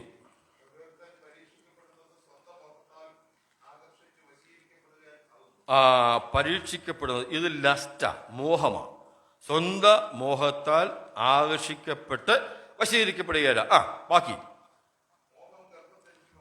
മോഹം ഗർഭം ധരിച്ച് പാപത്തെ പ്രസവിക്കുന്നു, പാപം ഒഴിച്ചിട്ട് മരണത്തെ പെറുന്നു. ശ്രദ്ധിച്ചു, മോഹം എന്ന് പറയുന്നത് നല്ലതല്ല, ആഗ്രഹം നല്ലതാ. കഴിഞ്ഞ ദിവസം ഞാൻ പറയുണ്ടായി, തന്റെ ഭക്തന്മാരുടെ മോഹമല്ല സാധിപ്പിക്കുന്നത്, പിന്നെ ആഗ്രഹമാണ്. ആഗ്രഹം ഭക്തനായതുകൊണ്ട് നന്നായിരിക്കും, സംശയമൊന്നുമില്ല. മോഹം എന്ന് പറയുന്നത് ഈ ജഡത്തിന്റെ പ്രത്യേകതയാണ്. ചില മോഹങ്ങളുണ്ടാകും, ആ മോഹങ്ങളിൽ ചിലത് കടുപ്പമുള്ളതായിരിക്കും. മോഹം ഗർഭം ധരിക്കുമെന്നാണ് പറഞ്ഞിരിക്കുന്നത്. ഞാൻ ആ വാക്ക് തെളിച്ച് പറയുമ്പോൾ ചില കാര്യങ്ങൾ കേൾക്കുമ്പോൾ അത്ര രസമായി തോന്നത്തില്ലെന്ന് എനിക്കറിയാം. ഒരു സ്ത്രീ ഒരു കുഞ്ഞിനെ ഗർഭം ധരിച്ച് ഒരു കുഞ്ഞിനെ പ്രസവിക്കുന്നതിന് തുല്യമായിട്ടാണ് ഇവിടെ പറഞ്ഞിരിക്കുന്നത്. മോഹം ഗർഭം ധരിക്കുന്നു പറഞ്ഞാൽ ആവശ്യമില്ലാത്ത കാര്യങ്ങൾ കാണുകയോ കേൾക്കുകയോ പറയുകയോ വായിക്കുകയോ ചെയ്തിട്ട് അത് നമ്മുടെ ഹൃദയത്തിൽ ഗർഭം ധരിക്കും. മോഹം ഗർഭം ധരിക്കും. ഗർഭം ധരിച്ചാൽ സംഭവിക്കുന്നത് എന്തുവാ? ഗർഭം ധരിച്ചാൽ പ്രസവിക്കും, അല്ലയോ? നിർബന്ധമുണ്ടോ? ഗർഭം ധരിച്ചാൽ പ്രസവിക്കണം നിർബന്ധമുണ്ടോ? ഇല്ല, ഇല്ല. വയറ്റിൽ ഗർഭം ധരിച്ച പലരും പ്രസവിക്കാതിരുന്നിട്ടില്ലയോ? ഇല്ലയോ? എന്ത് ചെയ്താൽ മതി? ഇപ്പോൾ തെളിച്ച് പറഞ്ഞു, കുഴപ്പമില്ല. ഛിദ്രം ചെയ്താൽ മതി, ഗർഭഛിദ്രം ചെയ്താൽ മതി, പ്രസവിക്കത്തില്ല. ഇതുപോലെ തന്നെ നമുക്ക് മടങ്ങി വരാം. ആവശ്യമില്ലാത്ത ചിന്ത, നോട്ടം, കാഴ്ച, വായന, ഇതെല്ലാം നമ്മുടെ ഹൃദയത്തിൽ മോഹമായി ഗർഭം ധരിച്ചു. എന്ത് ചെയ്യണം? അതിനെ താലോലിക്കരുത്. താലോലിച്ചാൽ അത് പുറത്തു വരും. അതിനെ നിസാരമായി തള്ളിക്കളഞ്ഞാൽ അതങ്ങ് ഛിദ്രപ്പെട്ടു വെക്കോളും. മനസ്സിലായല്ലോ? മോഹം വരുന്നു എന്ന് പറഞ്ഞാൽ തടയാൻ പറ്റത്തില്ല. മനസ്സിലല്ലേ? നമ്മള് ഈ ജഡസ്വഭാവമുള്ളവരല്ലേ? പല കാര്യം കാണും, പല കാര്യം കേൾക്കും. നമ്മൾ പ്രതീക്ഷിക്കാത്ത ചില കാര്യങ്ങൾ നമ്മുടെ മുമ്പിൽ വന്ന് പെട്ടെന്ന് വരാം. അതൊക്കെ നമുക്ക് മോഹമായി വരാനും സാധ്യതയുണ്ട്. പക്ഷേ മോഹം ഗർഭം ധരിച്ചാൽ അതിനെ താലോലിക്കരുത്. താലോലിച്ചാൽ അത് പാപമായിട്ട് പ്രസവിക്കും. അത് പിന്നെ പരിഹാരമില്ല. പ്രസവിച്ചാൽ പിന്നെ കാണും, 4 പേര് കാണും, പിന്നെ അത് വളരും, കഠിനമായ ശിക്ഷയ്ക്ക് കാരണമായി തീരും. എനിക്കറിയാം, ഞാൻ ഈ പറഞ്ഞ വാചകം കടുപ്പമാണെന്ന് എനിക്കറിയാം, കടുപ്പമാണ്. പക്ഷെ നമ്മൾ അതിനെ കടുപ്പമായി കണ്ടെങ്കിലേ പറ്റൂ. ഇല്ലെങ്കിൽ വിശുദ്ധമായി ജീവിക്കാൻ പറ്റത്തില്ല, വീരന്മാരാകാൻ പറ്റത്തില്ല. സാരമില്ല, എന്തും കാണാം, എന്തും കേൾക്കാം, എന്തും വായിക്കാം, എന്തും പറയാം. ആർക്ക് നമുക്ക് പറ്റുമോ? അങ്ങനെ പറ്റത്തില്ല. അതുകൊണ്ട് നാം ആത്മീയ കാര്യങ്ങൾ ചെയ്യുന്നതിന് മുമ്പ് എൻ്റെ ശരീരത്തെ തന്നെ യാഗമായിട്ട് സമർപ്പിക്കുക. അത് തടസ്സമായി വരുന്ന സകല കാര്യങ്ങളെയും ഞാൻ മാറ്റിക്കളയുക എന്ന പറഞ്ഞതിൻ്റെ ആശയം. അതുകൊണ്ടാണല്ലോ പൗലോസ് പറഞ്ഞത്, ഞാൻ ജഡമയൻ, ഇച്ഛിക്കാത്ത തിന്മയത്രേ ചെയ്യുന്നത്. എനിക്ക് ഒത്തിരി ആഗ്രഹമുണ്ട്, എങ്കിലും ഞാൻ ആഗ്രഹിക്കുന്ന കാര്യം ചെയ്യാൻ പറ്റുന്നില്ലെന്ന് പറഞ്ഞിട്ട് ധനിനായ പൗലോസ് അപ്പോസ്തലൻ പറയുക, അയ്യോ ഞാൻ ഈ പാപത്തിന് അധീനമായ ശരീരത്തിൽ നിന്ന് ആരെന്നെ വിടുവിക്കും? താൻ തന്നെ പറഞ്ഞു, കർത്താവ് എന്നെ വിടുവിക്കും. അതുകൊണ്ട് ഞാൻ പറയട്ടെ, ഈ വിശുദ്ധ ജീവിതം എന്ന് പറയുന്നതും തന്നെ തന്നെ യാഗമായി അർപ്പിക്കുന്നതും നമ്മുടെ പ്രാപ്തി കൊണ്ട് നടക്കുന്ന ഒരു കാര്യം അല്ല. പക്ഷെ നമ്മുടെ ആഗ്രഹം കൊണ്ട് നടക്കും. സാരമില്ലെന്ന് വിചാരിച്ചാൽ പരാജയം നിശ്ചയമാണ്. ഗൗരവമായി ചിന്തിച്ചാൽ വിജയം നമ്മുടെ ഭാഗത്താണ്. സകലത്തെയും വിജയിച്ച ഒരു കർത്താവ് നമ്മിലുണ്ട്. അത് നമ്മുടെ കൂടെ നമ്മളുള്ളത് കൊണ്ടും വിജയം എപ്പോഴും നമ്മുടെ ഭാഗത്താ. നമുക്ക് മുൻപോട്ട് പോകാം. 1, ഹാബേലിന്റെ പേരിന്റെ അർത്ഥം മറക്കണ്ട. 2, അവൻ വീരനായത് വിശ്വാസം കൊണ്ടാണ്. വീരനായത് വിശ്വാസത്തോടെ യാഗം കൊണ്ടാണ്. വിശ്വാസം എങ്ങനെ വന്നു എന്നും നാം ചിന്തിക്കുകയുണ്ടായി. ഇനി നാം കഴിക്കുവാൻ പോകുന്ന യാഗങ്ങളെ കുറിച്ച് ചുരുക്കമായിട്ട് ചിന്തിക്കാം. നമ്മൾ വീരന്മാരാക്കുന്നത് യാഗമാണല്ലോ. ആ യാഗത്തിന്റെ 1-ാമത്തെ യാഗം വായിച്ചു. എബ്രായ ലേഖനം 13-ാം അധ്യായം 15-ാം വാക്യം നമുക്ക് എല്ലാവർക്കും അറിയാവുന്ന വാക്യമാണ്. Hebrews chapter 13:15. അതുകൊണ്ട് നാം ദൈവത്തിന് അവന്റെ നാമത്തെ ഏറ്റുപറയുന്ന ആദരഫലമെന്ന സ്തോത്രയാഗം ഇടവിടാതെ അർപ്പിക്കുക. അതരഫലമെന്ന സ്തോത്രയാഗം ഒരു യാഗമാണ്. അങ്ങനെ ഒരു ആത്മീയയാഗം അർപ്പിക്കാനാണ് എന്നെയും നിങ്ങളെയും കർത്താവ് വിളിച്ചിരിക്കുന്നത്. അത് നമ്മൾ വ്യക്തിപരമായിട്ട് ഈ സ്തോത്രയാഗം അർപ്പിച്ചുകൊണ്ടേയിരിക്കണം. ചുമ്മാതെ സ്തോത്രം സ്തോത്രം സ്തോത്രം പറയുന്ന കാര്യമല്ല ഇവിടെ പറഞ്ഞത്. എന്തിനാ പറയുന്നതെന്ന് മനസ്സിലാക്കി അത് നന്മ അനുഭവിച്ചിട്ട് ഹൃദയംഗമായി ഹൃദയത്തിൽ നിന്ന് ഉയർന്നു വരുന്ന നന്ദിയുടെ വാക്കുകൾ ദൈവത്തിന് സ്തോത്രമായിട്ട് പറയണം. അതിന് സ്ഥലവും കാലവും സമയവും ഒന്നും നോക്കണ്ട, അത് നമുക്ക് പറയാം. പക്ഷെ ആത്മാർത്ഥമായിരിക്കണം. അത് വ്യക്തിപരമായ കാര്യമാണ്. അതുപോലെ കുടുംബത്തിലെല്ലാം പ്രാർത്ഥിക്കുമ്പോഴും ദൈവത്തിന് സ്തോത്രം അർപ്പിക്കണം, നന്ദി പറയണം. അത് മാത്രമല്ല, നാം ഇപ്പോൾ കൂടിയിരിക്കുന്നത് സഭയായിട്ടാണ്. നമുക്ക് സഭയായിട്ട് ചില കൂടിവരവുകളുണ്ട്, സഭായോഗങ്ങൾ. അതിലൊരു കൂടിവരവാണ് ആഴ്ചവട്ടത്തിൻ്റെ 1-ാം നാൾ അപ്പം നുറുക്കാനായിട്ട് കൂടി വരുന്നു. ആ സമയത്ത് നമ്മൾ ദൈവത്തെ ആരാധിക്കാറുണ്ട്, ദൈവത്തെ മഹത്വപ്പെടുത്താറുണ്ട്. അതിന് ഹൃദയത്തിൽ നിന്ന് ഉയർന്നു വരുന്ന അതര ഫലമെന്ന സ്തോത്രയാഗം അർപ്പിക്കാറുണ്ട്. അതിനുള്ള സാവകാശമുള്ളത് പരസ്യമായിട്ട് സഹോദരന്മാർക്കാണ്. സഹോദരന്മാർക്ക് അതിന് പരസ്യമായി ചെയ്യാൻ പറ്റത്തില്ലെങ്കിലും നിങ്ങൾക്ക് ഇരിക്കുന്ന ഇരിപ്പിൽ അതര സ്തോത്രയാഗം അർപ്പിക്കാം. ഇവരെ കൂടെ വഹിച്ചുകൊണ്ട് നേതൃത്വം വഹിപ്പാൻ അനുവാദമില്ലെന്നേ ഉള്ളൂ, അല്ലാതെ ചെയ്യാം. അതുകൊണ്ട് എല്ലാവർക്കും അതരഫലമെന്ന സ്തോത്രയാഗം സഭയായി വരുമ്പോൾ അർപ്പിക്കാനുള്ള സ്വാതന്ത്ര്യമുണ്ട്. ഒരു കൂട്ടർക്ക് പരസ്യമായിട്ടും ഒരു കൂട്ടർക്ക് രഹസ്യമായിട്ടും മാത്രമേ ഉള്ളൂ. ഞാൻ പറയാൻ വരുന്ന വാശി ശ്രദ്ധിച്ചോണം. അതര ഫലമാണ് അർപ്പിക്കുന്നത്. ഫലമുണ്ടാകണമെങ്കിൽ ആദ്യം ഒരു വിത്ത് വിതയ്ക്കണം. ദൈവത്തിൻ്റെ വചനമാണ് ഈ വിത്ത്. ഈ വിത്ത് എവിടെ വിതയ്ക്കണം? ഹൃദയത്തിൽ വിതയ്ക്കണം. അത് ഞായറാഴ്ച രാവിലെ വന്ന് അതരഫലം എന്ന സ്തോത്രയാഗം അർപ്പിക്കാനായിട്ട് വിത്ത് വിതയ്ക്കേണ്ടത് എപ്പോഴാണ്? കഴിയുമെങ്കിൽ ശനിയാഴ്ച വൈകിട്ട് മതിയോ? ശനിയാഴ്ച വൈകിട്ട് വിത്ത് വെച്ചാൽ ഞായറാഴ്ച രാവിലെ വിത്തേ കാണത്തുള്ളൂ, അകത്ത് ഫലമൊന്നും ആകാൻ സമയമായില്ല. തുടങ്ങിക്കോണം തിങ്കളാഴ്ച രാവിലെ മുതലേ. തിങ്കളാഴ്ച വായിക്കുമ്പോൾ, ചൊവ്വാഴ്ച വായിക്കുമ്പോൾ, ബുധനാഴ്ച വായിക്കുമ്പോൾ ആ വിത്ത് അകത്ത് കിടക്കണം. ആ വിത്ത് ധ്യാനിക്കണം, ആ വിത്തിനെ കുറിച്ച് ചിന്തിക്കണം, പ്രാർത്ഥിക്കണം. പോകുന്നിടത്തെല്ലാം ഞാൻ ചിലപ്പോഴൊക്കെ വണ്ടി യാത്ര ചെയ്യുമ്പം തന്നെ ഇരുന്ന എന്താ സൗരം പറഞ്ഞു തന്നെ ഇരുന്നതിലൊക്കെ പറയും.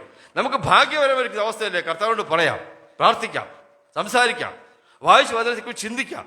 അതങ്ങനെ ചിന്തിച്ചു വരുമ്പോൾ ശനിയാഴ്ച ആകുമ്പോഴത്തേക്കുണ്ടല്ലോ ഇത് ഹൃദയത്തിൽ എന്തായിട്ട് തീരും? ഫലമായി തീരും. ഫലമായി തീർന്നു കഴിഞ്ഞാൽ ഞായറാഴ്ച ഇവിടെ വന്ന് കസരയിൽ ഇരുന്ന് കഴിഞ്ഞാൽ എപ്പോഴാ ചാൻസ് കിട്ടുന്ന നോക്കിയിരിക്കുക, എന്തിനാ എഴുന്നേറ്റെന്ന് പറയാൻ. ഇതൊന്നും വെളിയിലേക്ക് വിടണ്ടായി ഫലം കൊണ്ടു നടക്കാൻ പറ്റുമോ? അങ്ങനെയാണെങ്കിൽ പല സഹോദരന്മാരും വന്നിട്ടൊരൊറ്റ ഇരിപ്പിരിക്കുന്നതിൻ്റെ കാരണം എന്താ? ഫലമില്ല. പിന്നെ ചില മിടുക്കന്മാരുണ്ട്, രാവിലെ ഇവിടെ വന്നിട്ട് ആരെങ്കിലും സ്തോത്രം ചെയ്യുമ്പം ഇങ്ങനെ തപ്പും, വിത്തുണ്ടോ തപ്പും, ഇങ്ങനെ കേട്ടിട്ടില്ലയോ, തപ്പും. ഈ വിത്ത് പറക്കി ഇങ്ങോട്ടിട്ട് ആ വിത്ത് പറക്കി അങ്ങോട്ടിടും. വിശ്വാസിൽ വിത്തും കൊണ്ട് വീട്ടിൽ പോവും. ഇതൊക്കെ നിർത്ത്. കുറെ വർഷമായില്ലേ, രക്ഷിക്കപ്പെട്ട് സാധനപ്പെട്ട് കൂട്ടമ്മനായിട്ട് വർഷം കുറെ ആയില്ലേ, ഇനിയും ഈ വിത്ത് പറക്കിയിട്ട് അങ്ങ് നിർത്ത്. വീട്ടിൽ പോയി വിത്ത് പറക്കിയിട്, വായിക്ക്, പഠിക്ക്, ധ്യാനിക്ക്, ബലപ്പെട്. ഞാനീ പറയുന്നത് ബൈബിൾ കോളേജിൽ പഠിച്ചതൊന്നുമല്ല, ഈ സഹോദരന്മാർക്കൊക്കെ അറിയാം അവർ പഠിപ്പിക്കുന്നത് എങ്ങനെയാണ്. ഈ പഠിക്കുന്ന കർത്താവിൽ നിന്ന് പ്രാപിക്കുന്ന നിങ്ങൾക്ക് പ്രാപിച്ചുകൂടെ? അതരഫലമെന്ന സ്തോത്രയാഗം തന്നെ അർപ്പിക്കണം. ഒരുക്കത്തോടെ വരണം. അത് ചെയ്തേ പറ്റത്തുള്ളൂ. അതാണ് ഒന്നാമത്തെ യാഗം. ഒത്തിരി വിശദീകരിക്കാനായിട്ട് കഴിയത്തില്ല, അത്യാവശ്യ കാര്യം പറഞ്ഞത് മനസ്സിലാന്ന് വിചാരിക്കുന്നു. രണ്ടാമത്തേത് അതിൻ്റെ അടുത്ത വാക്യമാണ്. എബ്രായ ലേഖനം 13-ാം അധ്യായം 16-ാം വാക്യം. എന്തുവാ? നന്മ ചെയ്യുവാനും കൂട്ടായ്മ കാണിപ്പാനും മറക്കരുത്, ഈ വക യാഗത്തിലല്ലോ ദൈവം പ്രസാദിക്കുന്നത്. മുമ്പ് പറഞ്ഞ കാര്യം ഓർമ്മയുണ്ടല്ലോ, യാഗം അങ്ങോട്ട് കൊടുത്താൽ ഇങ്ങോട്ട് ബാക്കിയൊന്നും ഇല്ല. ആ മനോഭാവത്തോട് വേണം നന്മ ചെയ്യുവാനും കൂട്ടായ്മ കാണിപ്പാനും. വല്ല ഭാവം പിടിച്ചവർക്ക് സുഖമില്ലാതെ ഹോസ്പിറ്റലിൽ കിടക്കുക സഹോദരന്മാർ, അവിടെ ഒന്ന് പോയി അവൻ്റെ അടുത്ത് ഇരുന്ന് 10 മിനിറ്റ് വർത്തമാനമൊക്കെ പറഞ്ഞ് ധൈര്യപ്പെടുത്തി ഒന്ന് പ്രാർത്ഥിച്ച് വന്നാൽ അതൊരു കൂട്ടായ്മയാണ്, സന്തോഷമാണ്. പക്ഷെ ഇനി വന്നിട്ട് അയ്യോ ഭയങ്കര ക്ഷീണമോ, ഞാൻ രാവിലെ മുതൽ സഹോദരൻ്റെ അടുത്ത് ഇരിക്കുമായിരുന്നു എന്ന് പറഞ്ഞ് വീം പഠിച്ച് നടക്കരുത്. മനസ്സിലായോ? അവിടെ പോയി കുത്തിയിരിക്കാൻ ഭാഗ്യം ലഭിച്ചല്ലോ എന്നോർത്ത് അത് ശാന്തമായിട്ട് രഹസ്യമായി ചെയ്താൽ മതി. ആർക്കെങ്കിലും എന്തെങ്കിലും ഒന്ന് കൊടുത്താൽ ഈ പോക്കറ്റിലേക്ക് എന്തെങ്കിലും തരുന്നത് തമ്പുരാനാണെന്ന് ഓർത്തോണം. തമ്പുരാൻ തന്നതിൻ്റെ ഒരു പങ്കായി കൊടുക്കുന്നത്, നമ്മുടെ ആരുടെ അല്ല കൊടുക്കുന്നേ, അല്ല. ഞാൻ കൊടുത്തു, ഞാൻ ചെയ്തു എന്ന മനോഭാവം യാഗമേ അല്ല. അത് ദഹിച്ചിട്ടില്ല, അത് അവിടെ സൗരഭ്യമായിട്ട് എത്തിയിട്ടില്ല. കഴിഞ്ഞ കാലങ്ങളിൽ അങ്ങനെ ചെയ്തെങ്കിൽ അത് അവസാനിപ്പിച്ചു. ഇനിയും ചെയ്യുന്നതും കൊടുക്കുന്നതുമൊക്കെ കൂട്ടായ്മയൊക്കെ ഏത് കൂട്ടായ്മ ആയിക്കോട്ടെ, ശാരീരികമോ മാനസികമോ സാമ്പത്തികമോ ആത്മീയമോ ഏത് കൂട്ടായ്മ ആയിക്കോട്ടെ, അത് ദഹിക്കണം. സൗരഭ്യമായിട്ട് അവിടെ എത്തണമെങ്കിൽ അതിൻ്റെ പ്രമാണപ്രകാരം കൊടുക്കണം. ഒരു ക്ലാസ് എടുക്കാനോ പ്രസംഗിക്കാനോ കഴിയുന്നെങ്കിൽ കർത്താവ് തന്ന കൃപയാണ്, ആരോഗ്യമാണ്, പരിജ്ഞാനമാണെന്ന് ഓർത്ത് അത് ദൈവമക്കളുടെ മുമ്പാകെ പങ്കുവെക്കണം. ഞാൻ എന്ന് പ്രസംഗത്തിനിടെ പറഞ്ഞിട്ട് കാര്യമൊന്നുമില്ല. എന്ത് പറയാനാ? ഒന്നും പറയണ്ട. എനിക്കറിയാം, ഞാൻ ഇച്ചിരി കടുപ്പത്തിലാണ് പറയുന്നതെന്ന്. പറഞ്ഞേ പറ്റൂ. ഇത് യാഗമായിട്ട് അവിടെ എത്തണം. അപ്പോൾ 1, അതരബലവും സ്വോത്രയാകും. 2, നന്മ ചെയ്യുക, കൂട്ടായ്മ കാണിക്കുക. ചില സഹോദരന്മാർക്ക് ചിന്തയുണ്ട്, നമുക്ക് കിട്ടുന്ന പൈസ അല്ലെ സമ്പത്തെല്ലാം നമുക്ക് തന്നെ ഉള്ളതാണ്. അല്ല, ചിലർക്ക് ചിന്തയുണ്ട്, നമുക്കും നമ്മുടെ കൂട്ടു സഹോദരന്മാർക്കും ഉള്ളതാ. അവിശ്വാസിക്ക് 5 പൈസ കൊടുത്തേക്കല്ലെന്നാണ് ചിലരുടെ വിചാരം. അവിശ്വാസികൾക്ക് എന്തിനാണ് കൊടുക്കുന്നത്? അവർ ദൈവത്തെ അറിയാത്തവരില്ലയോ, നമ്മുടെ പണം എന്തിനാണ് അവർ കൊടുക്കുന്നത് എന്ന് പറയുന്നവരുണ്ട്. ഒരു വാക്യം വായിച്ചു, ഗലാത്യ ലേഖനം 6-ാം അധ്യായം, ഗലാത്യൻസ് ചാപ്റ്റർ 6, അതിൻ്റെ 9-ഉം 10-ഉം വാക്യം. ഗലാത്യ ലേഖനം 6-ാം അധ്യായം 9-ഉം 10-ഉം വാക്യം. അവിശ്വാസി കൊടുക്കണമെന്ന് നമുക്ക് നോക്കാം.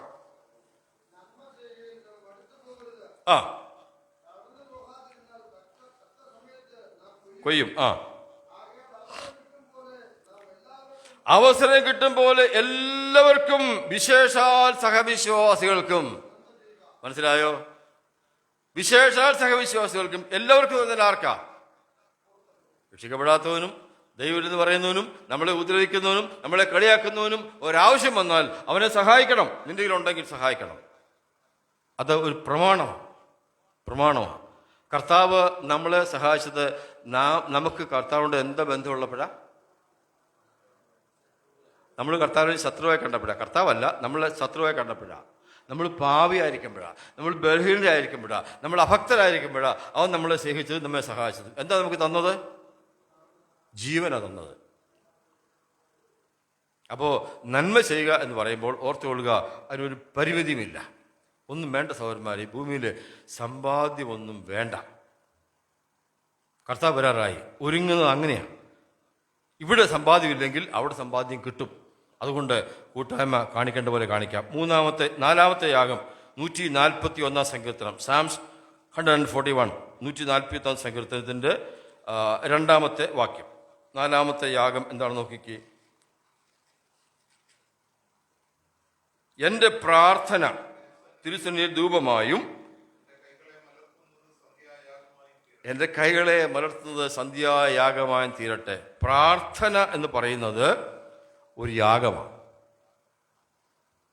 പ്രാർത്ഥന യാഗമാണെന്നുള്ള കാര്യം വളരെ ഗൗരവത്തോടെ നമ്മൾ മനസ്സിലാക്കേണ്ട വിഷയമാണ്. നമ്മുടെ എല്ലാ പ്രാർത്ഥനയും യാഗമായിട്ട് അവിടെ എത്തുന്നുണ്ടോ? കുറേ കാര്യങ്ങൾ പറയുന്നത് മനസ്സിൽ താല്പര്യമുണ്ട്. ചിലപ്പോൾ ഞാൻ ഇറങ്ങാൻ നേരവും പ്രാർത്ഥിച്ചിട്ട് വന്നേ, കർത്താവെ ആവശ്യമില്ല തൊറ്റ വാക്ക് പോലും പറയടേ എന്ന് പറഞ്ഞ് പ്രാർത്ഥിച്ചിട്ട് ഇങ്ങോട്ട് വന്നേക്കുന്നത്. എനിക്ക് ഭയമാണ്. നമുക്ക് പ്രാർത്ഥിക്കാൻ അറിയാമോ? പൗലോസ് പറഞ്ഞു, പ്രാർത്ഥിക്കേണ്ടത് എങ്ങനെയെന്ന് വേണ്ടുമ്പോൾ പറഞ്ഞു. നമുക്കറിയത്തില്ല. പിന്നെ ആത്മാവ് സഹായത്തെ നമ്മൾ പ്രാർത്ഥിക്കുന്നുള്ളതേ ഉള്ളൂ. നമുക്ക് പ്രാർത്ഥിക്കാം. പ്രാർത്ഥന യാഗമായിട്ട് അവിടെ ചെല്ലണം. പ്രാർത്ഥിക്കുമ്പോൾ കർത്താവിനെ ഒന്നും പറഞ്ഞ് മനസ്സിലാക്കാൻ ശ്രമിക്കണ്ട. കർത്താവിന് ബൈബിൾ ക്ലാസ് എടുക്കണ്ട.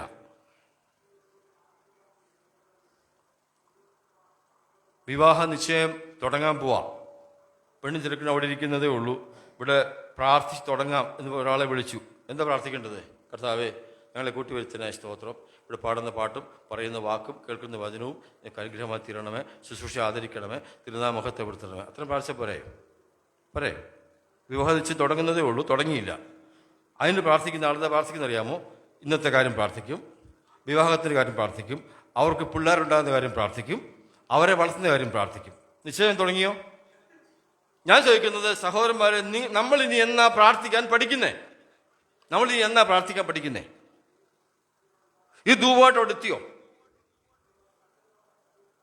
നിങ്ങളുടെ വാക്കുകൾ ചുരുക്കമായിരിക്കട്ടെ എന്നാ പറയുന്നത്. ദൈവത്തിന് നമ്മൾ നിൽക്കുമ്പോൾ വാക്കുകൾ ചുരുക്കമായിരിക്കട്ടെ എന്നാ പറയുന്നത്. അതുകൊണ്ട് വളരെ ഗൗരവത്തോടെ നമുക്ക് പ്രാർത്ഥിക്കാം. ഇനി എത്ര സമയം പ്രാർത്ഥിച്ചാലും നമ്മൾ എത്ര സമയം പ്രാർത്ഥിച്ചാലും അത്രമാത്രം നമ്മൾ ദൈവത്തെ മഹത്വപ്പെടുത്താൻ സാധിക്കും. പ്രാർത്ഥിക്കുവാൻ പല വിഷയങ്ങളുണ്ട്. എനിക്ക് എൻ്റെ കുടുംബത്തിൻ്റെയും കാര്യം മാത്രമല്ല, ഞാൻ ഉൾക്കൊള്ളുന്ന സഭയുടെ കാര്യങ്ങളുണ്ട്, മറ്റ് സഭകളുടെ കാര്യങ്ങളുണ്ട്, അറിയാവുന്ന സുശേഷന്മാരൊക്കെ, വേലക്കാരൊക്കെ, രോഗികൾ, ഒത്തിരി കാര്യങ്ങളുണ്ട്. അനേക വിധവമാർ, അനാഥരെ പാർക്കുന്നവരൊക്കെ ഉണ്ട്. നമുക്കറിയാവുന്നവരൊക്കെ നമ്മുടെ പ്രാർത്ഥനയിൽ ഓർക്കണം. പ്രാർത്ഥനയ്ക്കായിട്ട് വളരെ സമയം വിശ്വാസികൾ ഒറ്റയ്ക്ക് ചെലവഴിക്കണം. പിന്നെ കുടുംബമായിട്ട് വേറെ ഒറ്റയ്ക്ക് പ്രാർത്ഥിക്കുവാൻ സമയം ചെലവഴിക്കണം. എത്രമാത്രം സമയം പ്രാർത്ഥിക്കാമോ അത്രമാത്രം സമയം നമ്മൾ പ്രാർത്ഥിക്കണം. അത് നമ്മുടെ കടപ്പാടാണ്, നമ്മുടെ ഭാഗ്യം.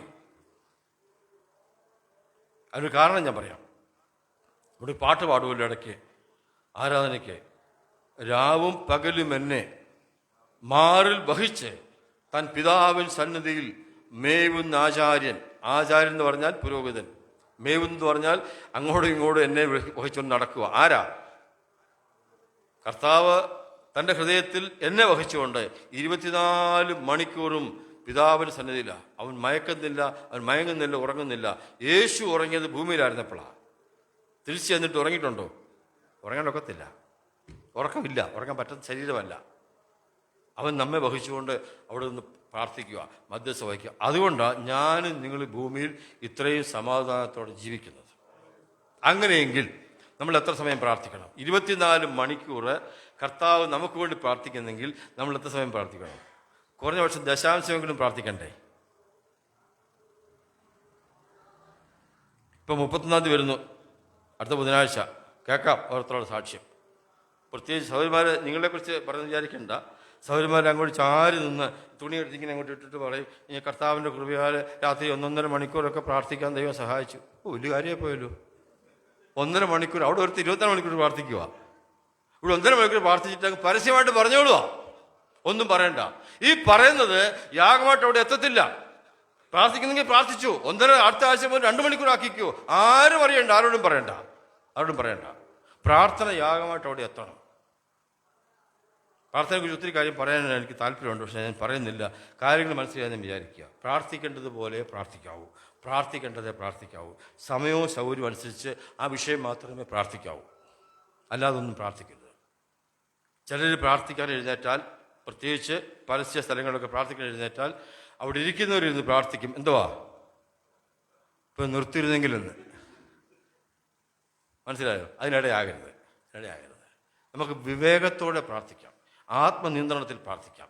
അത് മാത്രമേ അവിടെ യാഗമായിട്ട് എത്തത്തുള്ളൂ. എൻ്റെ പ്രാർത്ഥന തിരുസന്നിധിയിൽ ധൂപമായും സന്ധ്യായാഗമായും തീരട്ടെന്ന് സങ്കീർത്തനക്കാരൻ പറയുന്നു.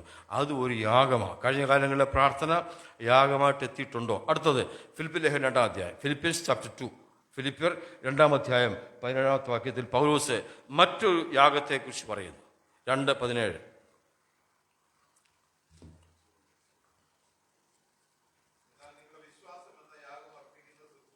നിങ്ങളുടെ വിശ്വാസമെന്ന യാഗമർപ്പിക്കുന്ന ശുശ്രൂഷയിൽ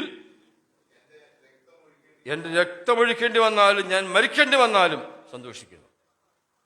ആത്മീയ ശുശ്രൂഷ ഒരു യാഗമാണ്. സുവിശേഷം പറയുന്ന ഒരു യാഗമാണ്. പരസ്യബോധത്തിൽ പ്രസംഗിക്കുന്ന ഒരു യാഗമാണ്. വീട് വിസിറ്റ് ചെയ്യുന്ന ഒരു യാഗമാണ്. ഏതൊരു ശുശ്രൂഷയും മറ്റൊരുത്തരെ വിശ്വാസത്തിലേക്ക് കൊണ്ടുവരുന്നതും വിശ്വാസത്തിൽ ഉറപ്പിക്കുന്നതും ഒരു യാഗമാണ്. എന്ന് പറഞ്ഞാൽ അതിൻ്റെ അർത്ഥം എന്തുവാ? അത് സമ്പൂർണ്ണമായിട്ട് അങ്ങ് കൊടുക്കുക. കർത്താവ് കൃപയാൽ എന്നെ വിശ്വാസിയാക്കി, കർത്താവിൻ്റെ ആത്മാവ് കൃപയാൽ എന്നെ വിശ്വാസത്തിൽ നിലനിർത്തി, അതുകൊണ്ട് ഞാനത് പങ്കുവെക്കുക. എനിക്കടുത്തൊന്നും പുകഴ്ച പറയാനില്ല. 4 വീട് കയറി, 3 പേർ രക്ഷിക്കപ്പെട്ടു, ഒന്നും പറയരുത്, അങ്ങനെയൊന്നും പറയരുത്. അതിന് കാരണം ഞാൻ പറയാം. നമ്മൾ വർഷോട് സുവിശേഷം ചെയ്യുന്നവർ നമ്മളൊക്കെ നമ്മുടെ വീട്ടിൽ ചെന്നിട്ട് സംസാരിക്കുമ്പോൾ ഒരുപക്ഷെ ആ സംസാരത്തിൽ തന്നെ ഒരാൾ വളരെ ആത്മഭാരത്തോടെ കണ്ണുനീരോടുകൂടെ യേശുവിനെ കർത്താവ് സ്വീകരിക്കും. നമുക്കിത് സന്തോഷമുള്ള കാര്യമാണ്. ദൈവത്തെ നമുക്ക് സ്തുതിക്കാം, നന്ദി പറയാം. പക്ഷേ നമുക്കൊരു പുകഴ്ചയും പറയാനില്ല. അതിൻ്റെ കാരണം ചോദിച്ചാൽ, അനേക നാളായിട്ട് ആ വ്യക്തി ബൈബിൾ വായിക്കുകയോ കൺവെൻഷന് പോകുകയോ മാസിക വായിക്കുകയോ അതിനെ കേൾക്കുകയൊക്കെ ചെയ്യുന്ന ആളായിരിക്കാം. ഒരു 100 പേരെങ്കിലും അവരോട് സുവിശേഷം നേരത്തെ പറഞ്ഞു കാണും. അവസാനം നമ്മൾ പറഞ്ഞപ്പോൾ അവരെന്ത് ചെയ്തു? രക്ഷിക്കപ്പെട്ടു. നമ്മൾ പൊക്കിണ്ട് നടക്കുക. ഞാൻ ഉദാഹരണം പറയാം. ഒരു വലിയൊരു പാറ പൊട്ടിക്കാനായിട്ട് ആൾക്കാർ വന്നു. വലിയൊരു പാറ ഒരാൾ തിരിവെച്ചു, അത് കഴിഞ്ഞ് ഒരാൾ കുറേ അടിച്ചു. 2 ദിവസം കഴിഞ്ഞിട്ട് പാറ പൊട്ടുന്നില്ല. അവസാനം എടുത്ത് മതിയെങ്കിൽ മാറ്റി നിർത്തിയിട്ട് ആ കൂടെ കൊടുത്തിട്ട് ഒറ്റ അടി അടിച്ച പാറ രണ്ടായിട്ടങ്ങ്. ആരാ പാറ പൊട്ടിച്ചേ? നമ്മൾ പറയുന്നത് അവസാനം അടിച്ച ആളാണെന്ന് അല്ല. ആദ്യം മുതൽ അധ്വാനിച്ചവർക്കെല്ലാം ആ പാറ പൊട്ടിയതിനകത്ത് പങ്കുണ്ട്. അതുകൊണ്ട് ഞാൻ മുഖാന്തരം രക്ഷിക്കപ്പെട്ടു എന്ന് പറയുന്നത് ഒരു പുകഴ്ചയാണെന്ന് എൻ്റെ വിശ്വാസം. ഞാൻ മുഖാന്തരമല്ല. പല മാർഗ്ഗം ദൈവം ഒരുക്കിയിട്ടുണ്ട്. എന്നെയും ഒരു പാത്രമായിട്ട് ഉപയോഗിച്ച് മാത്രമേ ഉള്ളൂ. ആ ശുശ്രൂഷയാണ് യാഗം.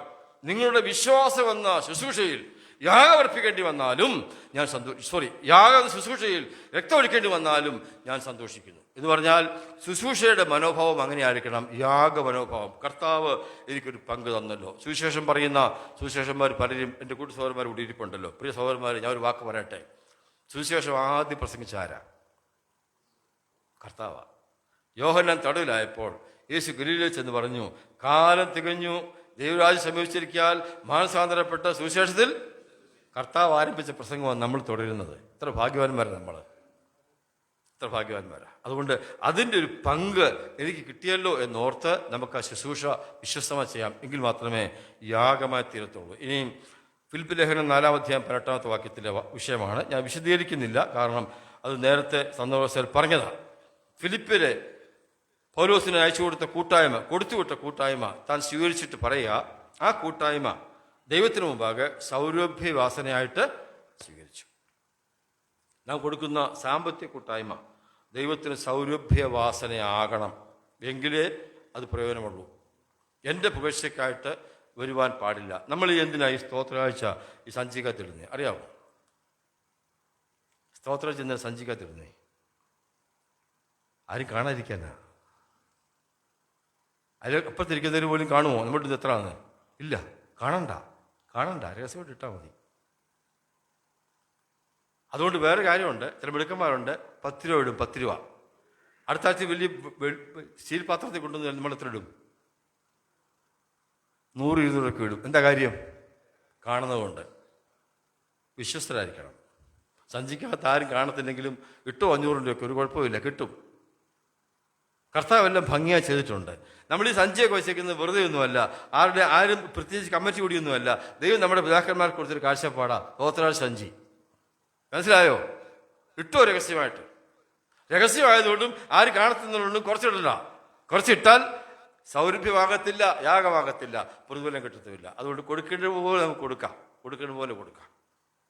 പേര് വരുന്നിടത്ത് മാത്രം കൊടുക്കരുതെന്നാണ് പറഞ്ഞതിൻ്റെ ആശയം. നമ്മുടെ സമയങ്ങൾ മുമ്പോട്ട് പോകുന്നല്ലോ.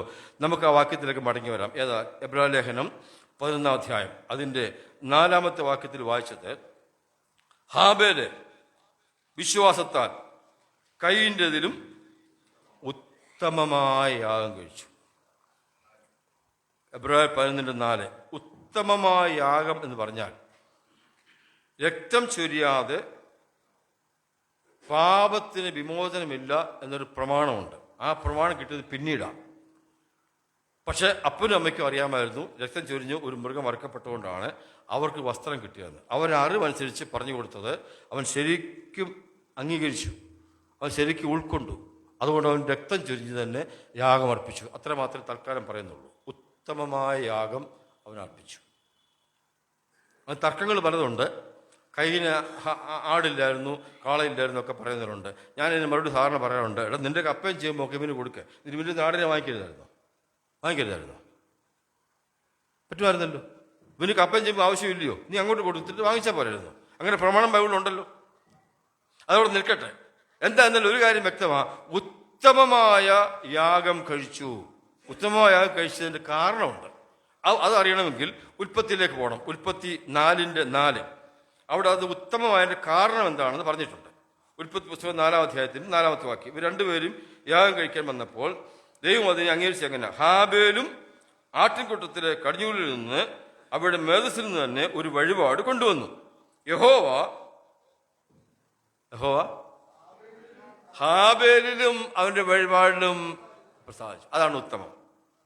വാസ്തവത്തിൽ യാഗം ഉത്തമമായി തീരുന്നതിന് മുമ്പ് ഹാബേൽ ഉത്തമനായിരുന്നു. മനസ്സിലായോ? ദൈവദൃഷ്ടിയിൽ ഉത്തമനായിരുന്നു. അവന്റെ അമ്മയുടെ അപ്പന്റെ കാഴ്ച പോലും അവൻ അശുവ, ശ്വാസം എന്നാ പേരുള്ള അർത്ഥം. അവർ ദൃഷ്ടിപ്പോലെ അവന് അശുവ, പക്ഷെ ദൈവത്തിന്റെ ദൃഷ്ടിയിൽ അവൻ ഉത്തമനാണ്. അവന് വണ്ണം പൊണ്ണമില്ലെന്നേ ഉള്ളൂ, അവൻ യോഗ്യനാണ്, അവൻ ജീവിതം മെച്ചമായിരുന്നു, അവൻ ദൈവത്തെ പ്രസാദിപ്പിച്ചവനാണ്. അതുകൊണ്ട് അവനിൽ ദൈവം പ്രസാദിച്ചത് കൊണ്ട് അവന്റെ യാഗത്തിലും പ്രസാദിച്ചു. എന്റെ പ്രിയമുള്ളവരെ, നാം പ്രാർത്ഥിക്കുമ്പോഴും നാം കൊടുക്കുമ്പോഴും നാം ആരാധിക്കുമ്പോഴും നാം ശുശ്രൂഷ ചെയ്യുമ്പോഴും ഓർത്തിരിക്കേണ്ടത്, എന്നിൽ ദൈവം പ്രസാദിക്കുന്നുണ്ടോ? എന്റെ ജീവിതം ദൈവത്തിന് പ്രസാദമാണോ? ആണെങ്കിൽ മാത്രമേ ഞാൻ ചെയ്യുന്ന കാര്യത്തിൽ ദൈവത്തിന് പ്രസാദം ഉണ്ടാകത്തുള്ളൂ. അത് രണ്ടും കൂടെ മാറ്റിവെക്കാൻ പറ്റത്തില്ല. രണ്ടും കൂടെ ബന്ധപ്പെട്ടു പോകുന്ന കാര്യങ്ങളാണ്. നമുക്കറിയാമല്ലോ, പൗലോസ് പറയുണ്ടായി, കർത്താവായ യേശു ക്രിസ്തു ദൈവത്തിന് സൗരഭ്യമായ യാഗം അർപ്പിച്ചു എന്ന് വായിക്കുന്നുണ്ട് അല്ലേ, 5-ാം അധ്യായത്തിൽ. അതുപോലെ നാം സ്നേഹത്തിൽ ജീവിക്കാൻ പറയാം. കർത്താവായ യേശു ക്രിസ്തു ദൈവത്തിന് സൗരഭ്യമായ യാഗം അർപ്പിച്ചു എന്ന് വായിക്കുന്നു. അത് രണ്ടാമത്തെ കാര്യമാണ്. ഒന്നാമതൊരു കാര്യമുണ്ട്, സ്നാനപ്പെട്ട് കയറിയപ്പോൾ സ്വർഗത്തിൽ നിന്ന് ശബ്ദം ഉണ്ടായത്, ഇവൻ എൻ്റെ പ്രിയപുത്രൻ, ഇവനിൽ ഞാൻ. അതുകൊണ്ട് യാഗത്തിലും പ്രസാദിച്ചത്, അതുകൊണ്ട് യാഗത്തിലും പ്രസാദിച്ചതെന്ന്. തമ്പുരാന്റെ കാര്യം അങ്ങനെയാണെങ്കിൽ എൻ്റെ നിങ്ങളുടെ കാര്യം പറയണോ? യേശു ക്രിസ്തുവിൽ സ്വർഗം പ്രസാദിച്ചത് കൊണ്ടാണ് യാഗത്തിലും പ്രസാദിച്ചതെങ്കിൽ, ഞാനും നിങ്ങളും ജീവിതം പ്രസാദകരമല്ലാതെ ജീവിക്കുന്നെങ്കിൽ നമ്മുടെ യാഗത്തിൽ, ശുശ്രൂഷയിൽ, കൊടുകവാങ്ങലിൽ ദൈവം പ്രസാദിക്കുമോ? ഒരു രക്ഷയില്ല. സ്വർഗത്തിന് മാറ്റമൊന്നുമില്ല, സ്വർഗത്തിന് മാറ്റമൊന്നുമില്ല. നമുക്ക് അങ്ങനെ തന്നെ സമാധാനത്തിന് മുമ്പോട്ട് പോകാം. അവസാനിപ്പിക്കണമല്ലോ. അടുത്ത വാക്യം പിന്നെ പറഞ്ഞിരിക്കുന്നത് എബ്രായർ 11:4 അവനെ കഴിച്ചതിനാൽ നീതിമാൻ എന്ന സാക്ഷ്യം ലഭിച്ചു. ഉത്തമമായ കഴിച്ചതിനാൽ നീതിമാൻ എന്ന സാക്ഷ്യം ലഭിച്ചു. നമ്മളെ സംബന്ധിച്ച് നമ്മൾ നീതിമാന്മാരെന്ന സാക്ഷ്യം ലഭിച്ച് എങ്ങനെയെന്നറിയാമോ? റോമാലേഖനത്തിൽ വായിക്കുന്നത് എങ്ങനെയാ? വിശ്വാസത്താൽ നീതീകരിക്കപ്പെട്ടിട്ട് നമുക്ക് കർത്താവ് യേശു ക്രിസ്തു മുഖാന്തരം ദൈവത്തോട് സമാധാനമുണ്ട്. അപ്പം നമ്മൾ നീതിമാന്മാരായത് വിശ്വാസത്താലാണ്. ഹാബേലോ? ഹാബേൽ യാഗം കഴിച്ചപ്പോഴാണ് നീതിമാൻ എന്ന പേര് തനിക്ക് ലഭിച്ചത്. എന്താ അതിൻ്റെ അർത്ഥം എന്നറിയാമോ? വിശ്വാസത്താൽ നാം നീതിമാന്മാരായി, അത് പ്രവൃത്തിയിൽ വെളിപ്പെടുത്തി നീതിമാന്മാരാണ് തെളിയിക്കണം. വായിച്ചോ, യാക്കോബിന്റെ ലേഖനം 2-ാം അധ്യായം 21-ാമത്തെ വാക്യം. James chapter 2:21.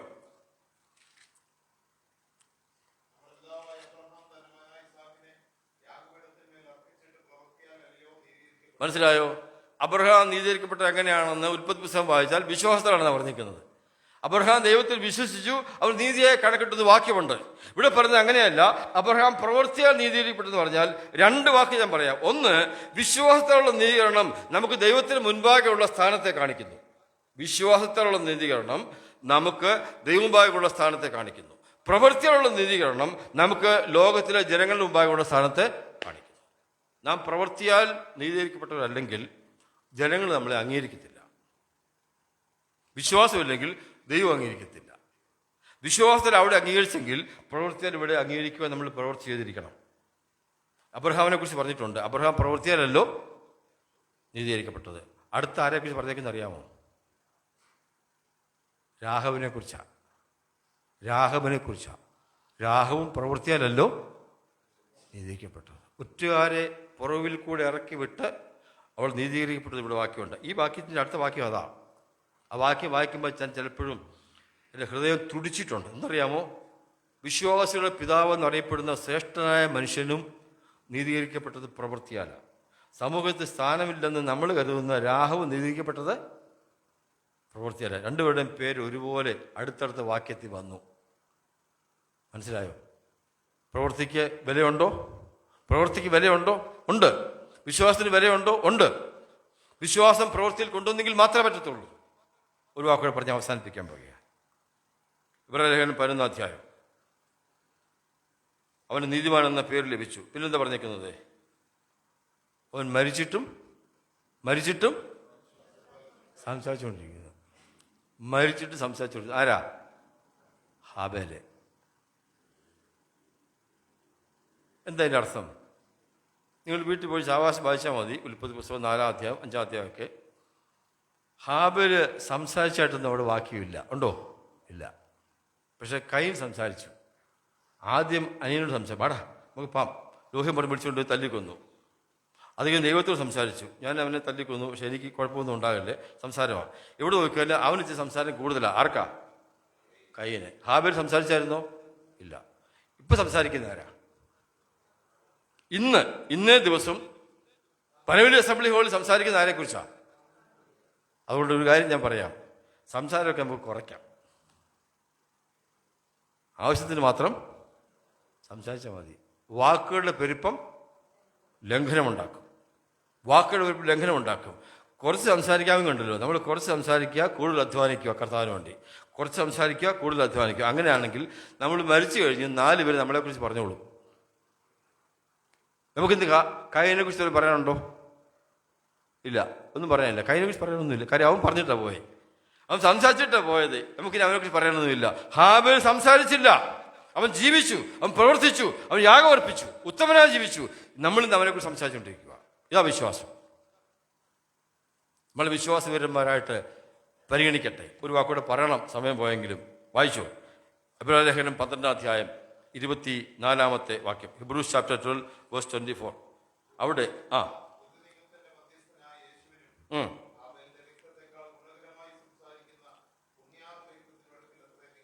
യേശുവിൻ്റെ രക്തത്തെക്കുറിച്ച് എബ്രായ ലേഖനം പറയുമ്പോൾ അതിനോട് ചേർത്ത് പറയുന്നത് ആരുടെ പേരാ? ഹാബേലിൻ്റെ പേരാ. ഒട്ടും കുറവല്ല കേട്ടോ, ഒട്ടും കുറവല്ല. നിങ്ങൾ വന്നിരിക്കുന്നത് പഴയ നിയമത്തിലെ ആടുകളുടെയും കാളക്കട്ടന്മാരുടെയും രക്തത്തിനടുക്കലല്ല, യേശുവിൻ്റെ രക്തത്തിനടുക്കൽ വന്നിരിക്കുന്നത് പറയുമ്പോൾ അദ്ദേഹം പറയുന്നത് വാക്ക് ചേർത്ത് പറയുന്നത് ഹാബേലിന്റെ രക്തത്തെക്കുറിച്ചാണ്. കർത്താവിന്റെ രക്തത്തിന് തൊട്ടടുത്തുണ്ടെന്ന് ദൈവത്തെ രേഖപ്പെടുത്തിയിരിക്കുക. ഇനി കർത്താവ് എന്താ പറഞ്ഞത്? മത്തായി സുവിശേഷം 23-ാം അധ്യായം 35-ാം വാക്യം. മാത്യു 23:35. കർത്താവ് പറഞ്ഞ വാക്ക വായിക്കാൻ പോകുന്നത് മത്തായി 23:35.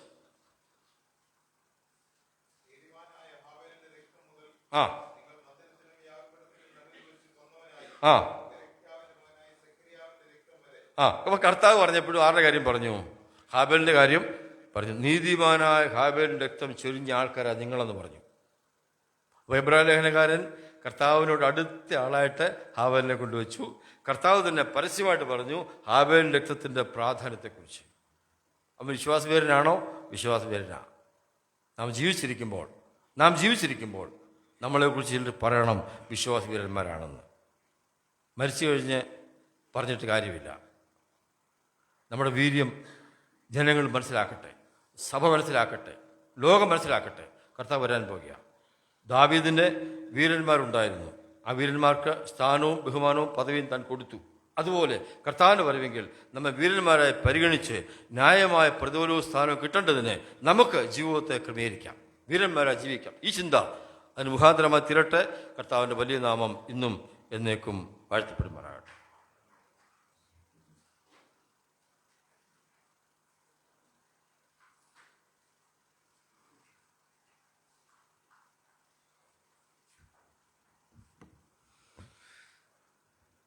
ദൈവം നമുക്ക് തന്നിരിക്കുന്ന ആത്മീയ വചനം എത്രത്തോളം നമുക്കത് പ്രയോജനപ്പെട്ടു എന്ന് നമുക്കറിയില്ല. എന്നാൽ പ്രിയദാസനിൽ കൂടെ നമ്മുടെ ചിന്തയ്ക്ക് അപ്രമേയമായിരിക്കുന്ന മാറ്റമില്ലാത്ത വചനങ്ങളും നമ്മുടെ ജീവിതത്തിൻ്റെ കുറവുകളും പോരായ്മകളും ഒക്കെ ദൈവം നമ്മെ വെളിപ്പെടുത്തി തന്നിരിക്കുക. എന്തിനുവെന്നാൽ നമ്മുടെ കർത്താവായ യേശു ക്രിസ്തുവിൻ്റെ ആഗമനം ഏറ്റവും സമീപമായിരിക്കുന്നു. അതുകൊണ്ട് നാം നമ്മെ തന്നെ ശുദ്ധീകരിച്ച് ദൈവത്തിന് ഉത്തമമായ യാഗമായി തീർന്നുകൊണ്ട് നമ്മുടെ പ്രാണനായകൻ മധ്യാകാശത്ത് ആഹളനാദം ധ്വനിത്തതോടുകൂടി വരുമ്പോൾ ക്രിസ്തുവിൽ മരിച്ചിട്ടാണ് നമ്മുടെ ഉയർപ്പെങ്കിൽ അങ്ങനെ അല്ല, ജീവിച്ചിരിക്കുമ്പോൾ ഉയർക്കപ്പെടുവാൻ ആണെങ്കിൽ അങ്ങനെ. രണ്ടായിരുന്നാലും ക്രിസ്തുവിൽ ജീവിച്ചേ മതിയാകുകയുള്ളൂ. സ്വർഗത്തിലെ ദൈവത്തിന് വിശുദ്ധമായ യാഗമായി തീർന്നെങ്കിലേ മതിയാകുകയുള്ളൂ. നമ്മുടെ ജീവിതം കൊണ്ട് വരും ദിവസം പിശാചിൻ്റെ ഈ ലോകത്തിൽ ദൈവത്തിൻ്റെ ആത്മാക്കളും ജീവനുമായിരിക്കുന്ന വ്യക്തികളുടെ മുമ്പാകെ യേശു ക്രിസ്തുവിന് എപ്പോഴും ഒരു യാഗമായിരിക്കുവാൻ ഈ വചനങ്ങൾ നിമിത്തം ഇടയാകട്ടെ. നമ്മ ഓരോരുത്തരും രക്ഷിക്കപ്പെട്ട് സ്നാനപ്പെട്ട് ദൈവത്തിൻ്റെ മക്കളായി രാജകീയ പുരോഹിതന്മാരായി ഇവിടെ ഇരിക്കുമ്പം പുരോഹിതൻ്റെ ശുശ്രൂഷയാണ് ദൈവത്തിൻ്റെ വൻകാര്യങ്ങൾ ലോകമനുഷ്യരോട് അറിയിക്കുക എന്നുള്ളത്. അങ്ങനെ ദൈവത്തിന് യാഗമായി തീരുവാൻ നമ്മൾ മുഖാന്തരം യേശുക്രിസ്തുവിനെ മറ്റുള്ളവരെ അറിയുവാനിടയായി തീരണം. അതാണ് സ്വർഗം സന്തോഷിക്കുന്ന യാഗം.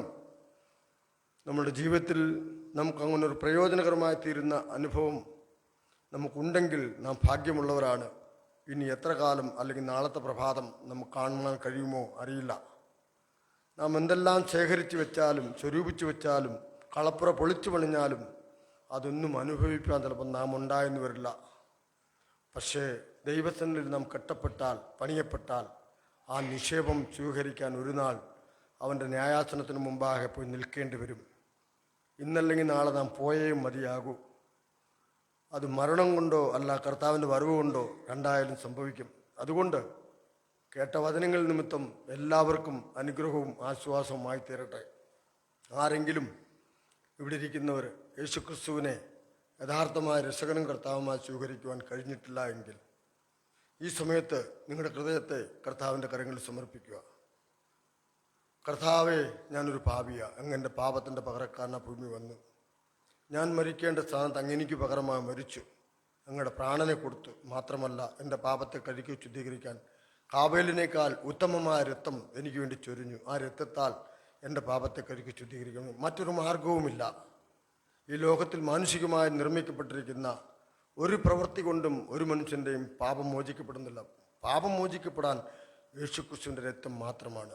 അതിൽ വിശ്വസിച്ച് നിങ്ങളും ദൈവമക്കളായി, ജീവനുള്ള ദൈവത്തിൻ്റെ മക്കളായി, രാജകീയ പുരോഹിതന്മാരായി, ജീവപുസ്തകത്തിൽ പേരെടുത്ത് തീർക്കപ്പെട്ടവരായി ഇരിപ്പാൻ തക്കവണ്ണം ദൈവം സഹായിക്കട്ടെ. വരും ദിവസങ്ങൾ കർത്താവിൻ്റെ വരവിന് വേണ്ടി ഒരുങ്ങി ദൈവത്തിനായി വിവാഹം നിശ്ചയം ചെയ്യപ്പെട്ടിരിക്കുന്ന കന്യകമാരായിരിക്കുമ്പോൾ തന്നെ നമ്മെ തന്നെ സൂക്ഷ്മതയോടെ സൂക്ഷിച്ച് പരിപാലിച്ച് അധികം സംസാരിക്കുകയല്ല, കർത്താവിന് വേണ്ടി പ്രവർത്തിച്ചുകൊണ്ട് എൻ്റെ മണവാളനെ വരവേൽക്കുവാൻ ഞാൻ കളങ്കം കൂടാതെ, മലിനപ്പെടാതെ, മോഹം ഗർഭം ധരിച്ച് പാപത്തെ പ്രസവിച്ച് മരണം പ്രസവിക്കാതെ വിശുദ്ധ ജീവിതം നയിപ്പാൻ എല്ലാവരും ദൈവം സഹായിക്കട്ടെ.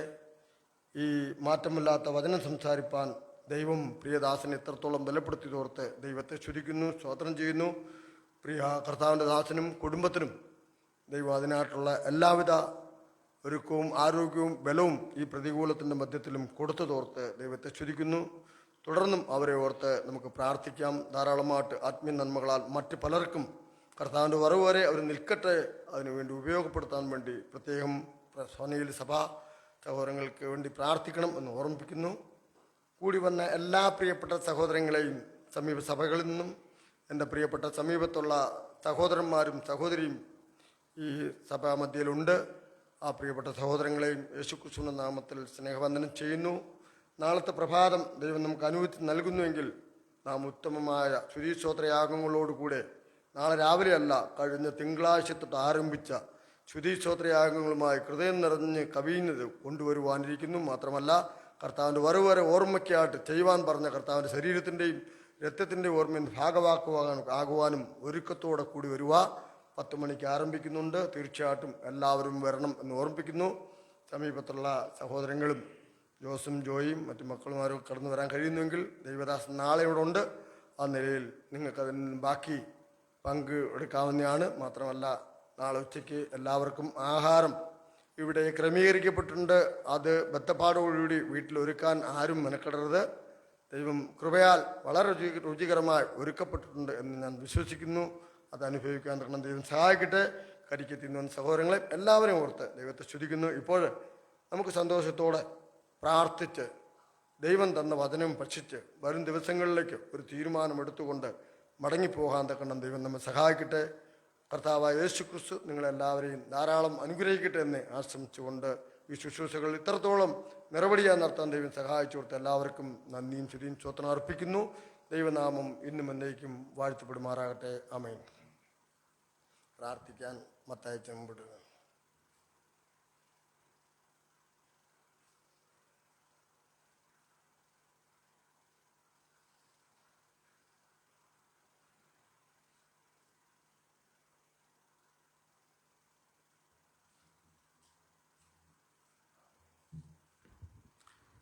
നമുക്ക് പ്രാർത്ഥിക്കാം.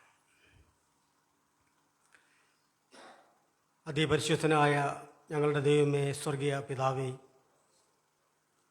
ഞങ്ങൾക്ക് ഇത്രയും പേർക്ക് ഒന്നിച്ച് തിരുസനയിൽ ഇന്ന് കൂടി വന്ന് അവിടുത്തെ വചനത്തിന് മുമ്പാകെ ഇരുന്ന് കേൾക്കുവാനും ഞങ്ങളെ തന്നെ ഒന്ന് വിലയിരുത്തുവാനുള്ള സാഹചര്യം അങ്ങ് ഒരുക്കിയ വലിയ കൃപയ്ക്കായിട്ട് സ്തോത്രം ചെയ്യുന്നു. ചില നാളുകളായി തന്നെ ഞങ്ങൾ ആഗ്രഹിക്കുകയും പ്രാർത്ഥിക്കുകയും ചെയ്ത പ്രകാരം പനവേലി സഭയോടുള്ള ബന്ധത്തിൽ അങ്ങയുടെ മുമ്പാകെ പ്രാർത്ഥിച്ച പ്രകാരം കർത്താവെ ഏറ്റെടുത്ത ശുശ്രൂഷകൾ നന്നായി ചെയ്യുവാൻ കർത്താവ് ഞങ്ങൾക്ക് എല്ലാ അനുകൂല സാഹചര്യങ്ങളും തന്ന് അനുഗ്രഹിച്ച വലിയ കൃപയ്ക്കായിട്ട് സ്തോത്രം.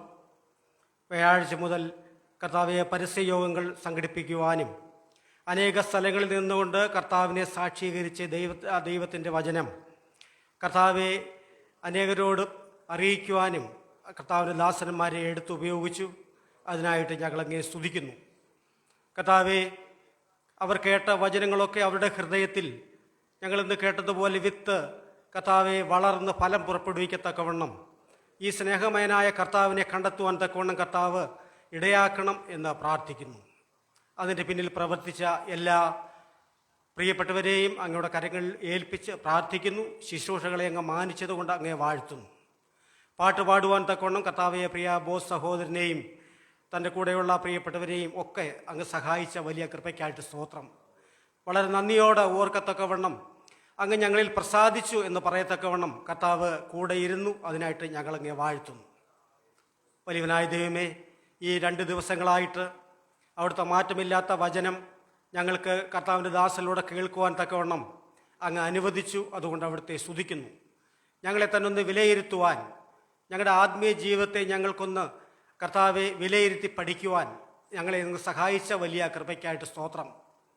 കർത്താവിൻ്റെ വരവും വിശ്വാസികളുടെ ഒരുക്കവും എന്നുള്ള വിഷയത്തോടുള്ള ബന്ധത്തിൽ ഞങ്ങളെ തന്നെ ഒന്ന് ശോധന ചെയ്യത്തക്കവണ്ണം അനവധി വചനഭാഗങ്ങളിലൂടെ കടന്നു പോകാൻ കർത്താവ് ഇടയാക്കിയ വലിയ കൃപയ്ക്കായിട്ട് സ്തോത്രം. കർത്താവെ, ഞങ്ങൾ യാഗമർപ്പിക്കുവാൻ തക്കവണ്ണം മുതിരുമ്പോൾ കർത്താവെ അത് ദൈവത്തിന് പ്രസാദകരമായ സൗരഭ്യവാസനയായി തീരണമെങ്കിൽ അത് ഞങ്ങൾ എങ്ങനെ ചെയ്യണം എന്നുള്ളത് ഇന്ന് കേൾപ്പിച്ചതുകൊണ്ട് ഞങ്ങളങ്ങേ വാഴ്ത്തുകയാണ്. യാഗമർപ്പിച്ച് കർത്താവെ ഞങ്ങളുടെ കൈയും കാലും കഴുകി ഉള്ളിലേക്ക് സമാഗമന കൂടാരത്തിൻ്റെ ഉള്ളിലേക്ക് കടന്നുപോയി ശുശ്രൂഷ ചെയ്യുവാൻ തക്കവണ്ണം ആഗ്രഹിക്കുമ്പോൾ കർത്താവെ ആ നിലയിൽ ഞങ്ങളുടെ ജീവിതത്തെ ക്രമീകരിച്ചുകൊണ്ട് കർത്താവിൻ്റെ സന്നിധിയിൽ വിശുദ്ധ ആരാധനയാക്കി തീർക്കത്തക്കവണ്ണം ഞങ്ങളുടെ ശുശ്രൂഷകളെ അങ്ങ് മാനിക്കണമേ എന്ന് ഞങ്ങൾ പ്രാർത്ഥിക്കുന്നു. ഞങ്ങളുടെ പ്രാർത്ഥനയും ഞങ്ങളുടെ എല്ലാ യാഗവും കർത്താവിന് പ്രസാദകരമായി തീരത്തക്കവണ്ണം വളരെ ഒരുക്കമുള്ളവരായിട്ട് ഇരിപ്പാൻ ഞങ്ങളെ സഹായിക്കണം. അങ്ങയുടെ വരവിന് വേണ്ടി കാത്തിരിക്കുന്നവരാണ് ഞങ്ങൾ. എന്നാൽ കർത്താവെ, ഞങ്ങളുടെ ഒരുക്കം കർത്താവെ അത് നിത്യതയ്ക്ക് വേണ്ടിയുള്ളവരാണെന്നുള്ളതാണെന്നുള്ളത് ഞങ്ങളെ ഓർപ്പിച്ചതുകൊണ്ട് അങ്ങേ വാഴ്ത്തുന്നു. ഞങ്ങൾക്ക് സ്വർഗത്തിലേക്ക് പോകുവാൻ തക്കവണ്ണം യാതൊരു പ്രവൃത്തിയും ആവശ്യമില്ല. ഞങ്ങൾ കർത്താവിൽ വിശ്വസിച്ചതുകൊണ്ട് ഞങ്ങൾ സ്വർഗത്തിൽ എത്തുമെന്നുള്ളത് നിശ്ചയമാണെന്നാൽ ഞങ്ങൾക്ക് പ്രതിഫലം വീതിക്കുവാനായിട്ട് അങ്ങിരിക്കുമ്പോൾ കർത്താവെ, ഞങ്ങൾക്ക് ധാരാളമായി പ്രതിഫലം ലഭിച്ച് അങ്ങയോടുകൂടി ഭൂമിയിൽ വാഴുവാൻ തക്കവണ്ണമുള്ള അനുവാദം അങ്ങ് തരുമ്പോൾ വളരെ പ്രതിഫലം ലഭിച്ചവരായി മറ്റുള്ളവരുടെ മുമ്പാകെ മാനവും പുകഴ്ചയും ലഭിക്കുന്ന നിലയിൽ ജീവിക്കത്തക്കവണ്ണം ഈ ലോകത്തിൽ ഞങ്ങളെയൊക്കെ കർത്താവ് ബലപ്പെടുത്തിക്കണം എന്നുള്ള നല്ല വചനം ഞങ്ങളെ ഇന്ന് കേൾപ്പിച്ച വൻ കൃപയ്ക്കായിട്ട് സ്തോത്രം. ഞങ്ങൾ വിശ്വാസികൾ എന്ന പേരിൽ മാത്രം ഇരിക്കുന്നവരാണോ, വിശ്വാസത്തിൻ്റെ പ്രവൃത്തി ചെയ്യുന്നവരാണോ എന്നുള്ളതൊക്കെ ഞങ്ങളെ തന്നെ ഒന്ന് വിലയിരുത്തി ചിന്തിക്കുവാൻ, ഞങ്ങളുടെ ഹൃദയങ്ങളെ തന്നെ ശുദ്ധീകരിച്ചുകൊണ്ട് കർത്താവിൻ്റെ വിശുദ്ധ ജനം എന്ന നിലയിൽ ഈ ഭൂമിയിൽ ജീവിക്കുവാൻ ഞങ്ങളെ അതിന് പ്രയോജനപ്പെടുത്തുന്നവരായി തീരുവാൻ കർത്താവ് ഇടയാക്കണം എന്ന് പ്രാർത്ഥിക്കുന്നു. അനേക ചിന്തകൾ ഞങ്ങളെ കേൾപ്പിച്ച് അതെല്ലാം ഓർത്ത് അവിടുത്തെ സ്തുതിക്കുന്നു. ചെറുതും വലുതുമായ ചിന്തകളൊക്കെ ഞങ്ങളെ അങ്ങയുടെ പാതയിലൂടെ കർത്താവെ നേരായ പാതയിൽ നടത്തുവാൻ തക്കവണ്ണം ഉതകുന്നതായതുകൊണ്ട് ഞങ്ങളെ വാഴ്ത്തുകയാണ്. കർത്താവെ, ഞങ്ങൾ ഇന്നത്തെ കേട്ട വചനങ്ങളെല്ലാം ഹൃദയത്തിൽ സംഗ്രഹിച്ചുകൊണ്ട് കർത്താവെ, ഞങ്ങളെ അങ്ങ് എന്താണോ ഞങ്ങളെക്കുറിച്ച് ആഗ്രഹിക്കുന്നത് അതുപോലെ ജീവിച്ച് ഫലം പുറപ്പെടുവിക്കുവാൻ കർത്താവ് സഹായിക്കണമേ. കർത്താവിൻ്റെ വരവിന് വേണ്ടി ഒരുക്കപ്പെട്ടു വരുന്ന നിലയിൽ ഞങ്ങൾക്ക് ഓരോ ദിവസവും ഞങ്ങളെ തന്നെ പ്രതിഷ്ഠിച്ചുകൊണ്ട് ജീവിപ്പാൻ ആവശ്യമായ ദൈവകൃപ ഞങ്ങൾക്ക് തരണം എന്ന് ഞങ്ങൾ പ്രാർത്ഥിക്കും. ഞങ്ങൾ കുറവുള്ളവരാണ് കർത്താവെ. ഞങ്ങൾ ആഗ്രഹിക്കുന്ന പോലെ ജീവിക്കുവാൻ കഴിയാത്തവരായി തീർന്നിട്ടുണ്ടെന്നുള്ളത് ഞങ്ങൾ സമ്മതിക്കുന്നു. എന്നാൽ ഞങ്ങളുടെ കർത്താവിൻ്റെ കൃപ ഞങ്ങളോട് കൂടെ ഉണ്ടെങ്കിൽ അങ്ങേക്ക് പ്രസാദകരമായി തന്നെ ജീവിപ്പാൻ കഴിയുമെന്നുള്ളത് ഞങ്ങളെ ഇന്ന് കേൾപ്പിച്ച വൻകൃപയ്ക്കായിട്ട് സ്തോത്രം. തുടർന്ന് ഞങ്ങളെ അനുഗ്രഹിച്ചാട്ടെ. ഈ നിലയിൽ ഈ ശുശ്രൂഷകളൊക്കെ കഴിഞ്ഞ ദിവസങ്ങൾ മുതൽ ഇതുവരെയും കർത്താവ് അനുഗ്രഹമായി നടത്തിയ വൻകൃപയ്ക്കായിട്ട് സ്തോത്രം. അങ്ങയിൽ ആശ്രയിച്ചവരെ ആരെയും അങ്ങ് ദുഃഖിപ്പിച്ചിട്ടില്ല എന്നുള്ളത് ഞങ്ങൾക്ക് കണ്ട് മനസ്സിലാക്കുവാൻ തക്കവണ്ണം ഈ ദിവസങ്ങൾ ഞങ്ങൾക്ക് തന്നല്ലോ. അതുകൊണ്ട് ഞങ്ങളൊക്കെ വാഴ്ത്തുകയാണ് കർത്താവെ. ശുശ്രൂഷകൾ ഇതെല്ലാവരെയും അങ്ങയുടെ കരങ്ങൾ ഒരിക്കൽ കൂടെ ഏൽപ്പിച്ച് പ്രാർത്ഥിക്കുന്നു. നന്ദിയുള്ള ഹൃദയത്തോടെ ഞങ്ങൾ സഭയായിട്ട് അവരെയൊക്കെ കർത്താവെ ഓർക്കുകയാണ്. കർത്താവെ, ഇന്ന് വചനം സംസാരിച്ച കർത്താവിൻ്റെ ദാസനെയും തൻ്റെ പ്രവർത്തനങ്ങളെയും കൂടെ കരങ്ങളിൽ ഏൽപ്പിക്കുന്നു. താൻ ചെയ്യുന്ന എല്ലാ ശുശ്രൂഷയും ഞങ്ങളുടെ നാമമഹത്വത്തിനാക്കി തീർക്കത്തക്കവണ്ണം കർത്താവ് പ്രവർത്തിച്ചുകൊണ്ടിരിക്കുന്നവർ അനുകൃപയ്ക്കായിട്ട് സ്തോത്രം. തൻ്റെ ശാരീരിക പ്രയാസങ്ങളൊക്കെ അങ്ങ് അറിയുന്നു. വിടുതലും ആശ്വാസവും ഇത്രത്തോളം നൽകി എല്ലാത്തരായിട്ടും അങ്ങേ സ്തുതിക്കുന്നു കർത്താവെ. തുടർന്നും കർത്താവിൻ്റെ വയലിൽ അധ്വാനിപ്പാൻ പ്രിയപ്പെട്ടവനെ ബലപ്പെടുത്തണം, സഹായിക്കണം എന്ന് പ്രാർത്ഥിക്കുന്നു. എല്ലാ മഹത്വവും ഞങ്ങൾ അവിടുത്തെ തൃപ്പാദത്തിൽ അർപ്പിക്കുകയാണ്. എല്ലാം ഞങ്ങൾക്കായി ജീവനെ തന്ന് ഞങ്ങളെ വീണ്ടെടുത്ത് രക്ഷിച്ച ഞങ്ങളുടെ കർത്താവായ യേശുക്രിസ്തുവിൻ്റെ ധന്യമായ നാമത്തിൽ ഞങ്ങളുടെ എല്ലാ പ്രാർത്ഥനയും സമർപ്പിക്കുന്നു. ദൈവവും സ്വീകരിക്കണം. സ്വർഗ്ഗപിതാവേ, പിതാവായ ദൈവത്തിൻ്റെ സ്നേഹവും കർത്താവായ യേശുക്രിസ്തുവിൻ്റെ കൃപയും ആശ്വസിപ്പിച്ച് ഞങ്ങളെല്ലാം വഴി നടത്തുന്ന പരിശുദ്ധാത്മാവിൻ്റെ കൂട്ടായ്മയും സഹവാസവും കാവലും നാം എല്ലാവരോടും, നാം ഓർത്ത് പ്രാർത്ഥിച്ച എല്ലാ വിഷയങ്ങളോടും, വിശേഷാൽ ഈ യോഗങ്ങളിൽ പങ്കെടുത്ത എല്ലാവരോടും, ഇന്ന് വചനം കേട്ട എല്ലാവരോടും, കർത്താവിൻ്റെ ദാസൻ്റെ ശുശ്രൂഷ ഏൽക്കുവാൻ സഹായിച്ച കേൾക്ക എല്ലാവരോടും കൂടെ തന്നെ ഇപ്പോഴും എന്നേക്കും ഉണ്ടായിരിക്കുമാറാകട്ടെ.